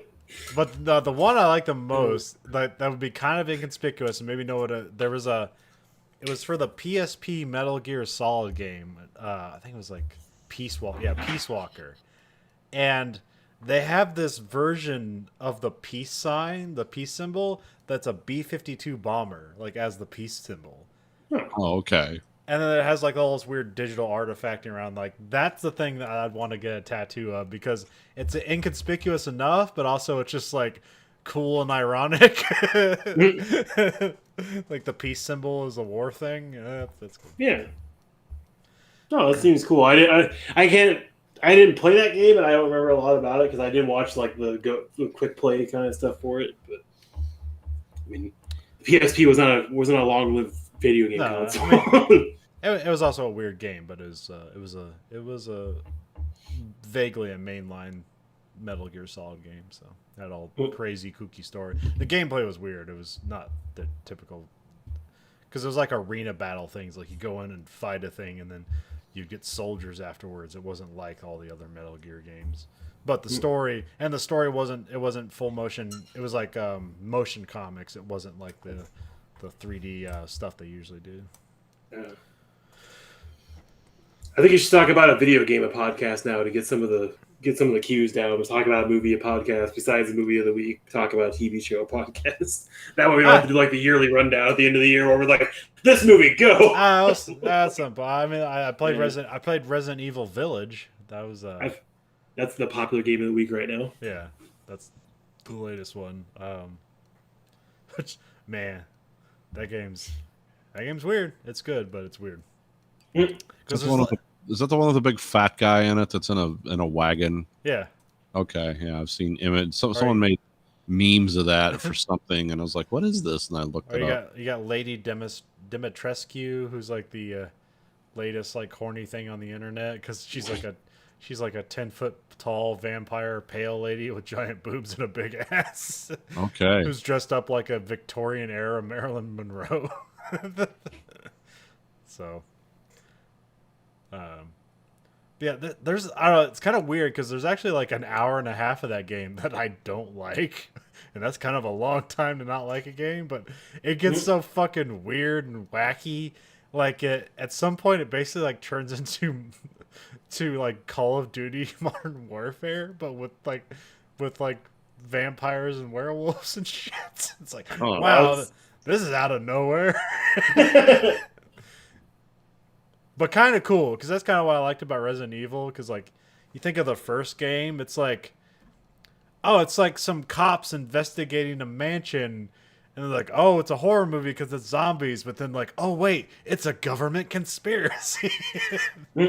That's always the cool thing about Resident Evil, is that extra layer of nonsense, where it's like, it's not just a horror movie, it's also a government conspiracy. Well, it's funny. Supposedly Dave Bautista recently turned down to be in a Fast and Furious movie so you could pitch the idea of a Gears of War movies to the executive board of the company. It's like, that's something that seems cool. Like, why be in another Fast and Furious movie? There's enough of those in the world. There's not enough Gears of War movies. Like, There's not even one. no, I know. That's what I said. There's not enough. Zero is not enough. You should at least have one. So I mean, they did put him in the Gears 5 multiplayer, so there's that. yeah. Well, I mean, he's already confirmed along with Edward Norton to be in the new the second Knives Out movie. Oh yeah, that cast looks to be shaping up. So Yeah, looks like it should be hopefully a good cast, maybe a good movie because the next two movies will be on Netflix. So yeah, I mean that guy to me doesn't make bad movies. I mean, if you hate Last Jedi, I get it, but like I think he's kind of that guy hasn't made on my books. He hasn't made a bad movie. So this guy made Looper, right? yep, Looper. Yep. Actually, like I probably like Looper the least. Maybe he did Brick. Was it the brothers? No, not the brothers McMullen. There's some of the brothers where it's like, shit. It's the guy who was the pianist and the guy who's the Hulk. Like they're brother. They're like grifter brothers in a movie. I can't remember the name of the movie, but it's really good. Because I remember seeing the trailer for it. And I was like, the Brothers Bloom. yes, that's the Brothers Bloom. I remember I saw the trailer for the movie and like, I don't like this. And then I actually watched the movie. It's like, wow, this is great. I really slept on this movie. Yeah, so I mean, he's done Knives Out, Last Jedi. He's done a couple episodes of Breaking Bad, Looper. Some In fact, just a lot of video shows. he did the best episodes. Oh, okay, I guess I didn't click on the episodes. I believe he directed Ozymandias, which is considered Yep. the best Breaking Bad episode. He also did the one where the fly was in the lab. Yeah, he did Ozymandias, 51, and Fly. So this is 3 episodes. He also did 1 episode of Terriers. I mean, between that and a bunch of shorts. Otherwise, it's just Brick, Brothers Bloom, Looper, Star Wars: Last Jedi, Knives Out, and then now the new Knives Out. That's all. That's his only movies. Yeah. So, I don't think Last Jedi was a bad Star Wars movie. By the way, I mean, I know everybody else considers it to be. Okay, I thought you hated it. I thought it was No, I hate the last. Am I among friends here? I hate the Star Wars movie ever made. The whatever the fuck the last one's called. Rise of Skywalker. Yeah, that's the fucking piece of shit. That's a Yeah. horrible piece of shit. No, it just seems like The Last Jedi gets a lot of fan hate. It's like, they ruined so many things. There's a lot of weird decisions in that movie, but Yeah. I like it because it takes all the expectations and throws them away. you can't tell where that movie's going. Certainly No. with that. Plus, No, I'm totally plus that fucking weird plan at the end where it looks like it's covered in snow, and then when it tracks around the ground, it looks like blood dust is going everywhere. That's just visually fucking amazing. Yeah, that did look cool. And there was this whole cool idea about like no, the real evil is people and money, and like we're building weapons for both sides, and that doesn't matter at all in the fucking next movie. And that was the first time they ever explored that in a Star Wars movie. It's like, where does all this stuff come from, and who makes money?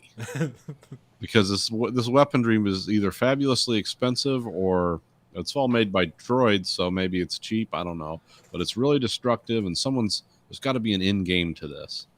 Yeah. And that was the only time it was ever addressed in a Star Wars movie. But they're not known for like their socio-political.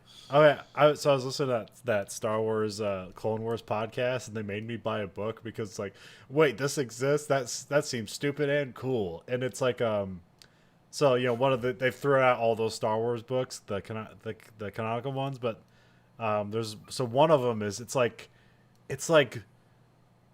Battle Mech Jedi. So it's like Okay. it's like MASH, but in the Star Wars universe. Okay. So there's like 2 in the series, and I bought the first one. So Oh. Yeah, because I've been recently reading a lot of the legacy Star Wars stuff, especially all the stuff for X-Wing Squadron. Like, there's 10 books for that. I read the Thrawn trilogy and finished that up. That was a good trilogy. But been more of a kick of reading good Star Wars property stuff because it's depressing to see only like 1 or 2 good movies in the last decade made, or really actual good Star Wars movies, not like passable Star Wars movies. I was also a really big fan of Rogue One. Yeah, no, that's a really good movie. I need to rewatch that again. That's probably like the weirdest anticipation I had for a movie, because I was just like, for this movie for all this to have important meaning, everybody in this movie needs to die, and then I'll be happy. And then everybody in the movie died. Your wish was granted. Thanks, Buzzkill. One person can't just fucking survive. No, I mean, that's like the only time. And Disney's not even like a huge fan of that movie. They don't really like that movie that much. Yeah. I mean, they did make it, but they're not like a huge proprietor. They don't like the whole idea of like, oh, you actually had to pay a cost to do something. Yeah, because that's real life. I think that was like one of the least like, it only made $300 million. It didn't make $5 billion. I think that was one of the least grossing ones, but it was one of the more highly rated ones, but at least critically wise. Yeah. Because it doesn't have to do anything with Jedi. That's why nobody wanted to see it. Nobody wants to see a depressing, realistic movie about the odds of facing a galactic empire as rogue bandits and taking them down. And that's why I hate the most about reading the legacy books right now, where it's like they talk about insurmountable odds and they're all going to die, and like later on, like, oh, everybody else is dead except for them, and they only suffered like a few minor injuries every time it happens. And it's like, this gets really old after 5 books where like nothing really happens and there's no stakes in anything, because it just takes all the tension out of it and all the realism. So it's like I don't think you can make movies or books that way. It just doesn't help anything. Man, remember that scene in Rogue One where they just have that ship that just pushes other ships, and they just Hammerhead, and it just like makes it like cut off the head of the other Star Destroyer, but like they zoom in real close, so you see like all the details of the deck ripping apart. Like, this is fucking awesome. Well, I liked it when the Imperial Star Destroyers would come out of hyperspace and just smash into and destroy all the other ships because they were coming in so close and fast that they're just so big they didn't care. Yeah. And there were a lot of things in Rogue One that never got explored again. Like another thing with like the guy with the backpack rifle that was like a machine gun. Like I've never seen machine gun things where guys carried it. Millennium Falcon had that one, but that was like a independently mounted one. But it's like, why don't guys have weapons like that?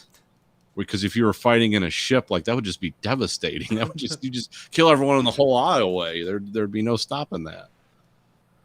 That Rogue One explored a lot of things that never came up again. It's like, use the technology this way.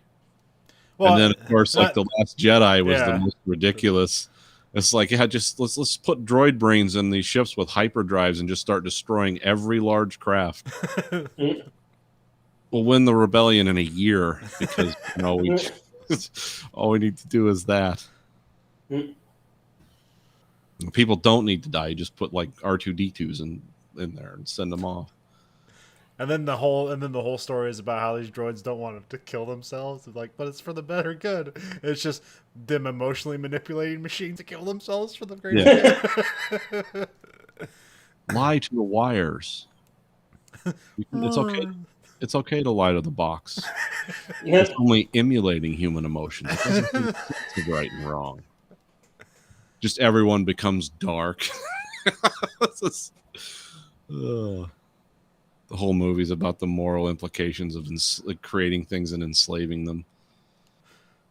No, it's funny, like reading the books. Like, there's not a lot of characters that hate droids, but like Han Solo is one of the ones that doesn't really like droids because he feels weirded out by the fact that they like seem to have souls, but they're just circuitry and wires and shit like that. And there's a lot of people that seem to share his sentiment where they don't really like relying on droids because they seem human, but they're not human, so they don't classify as being part of real life.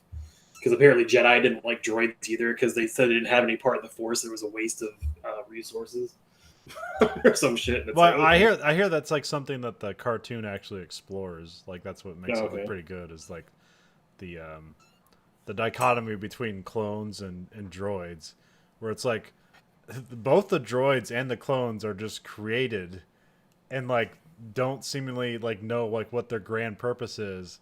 But the droids don't care, but the clones do.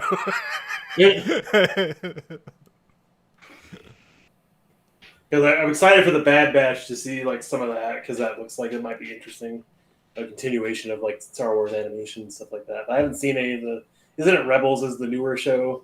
Yeah. Or is okay? That might be concluded. I'm not sure. I think it is, but I just haven't seen any of it. I've seen like half of Clone Wars or the first animation series, but that's pretty much about it. Anyway. Well, that's all I got for this week, guys. All right. Yeah. So this week for the American Greed Factory podcast, this is Nathan. This is Colin. Andrew. Goodbye, America.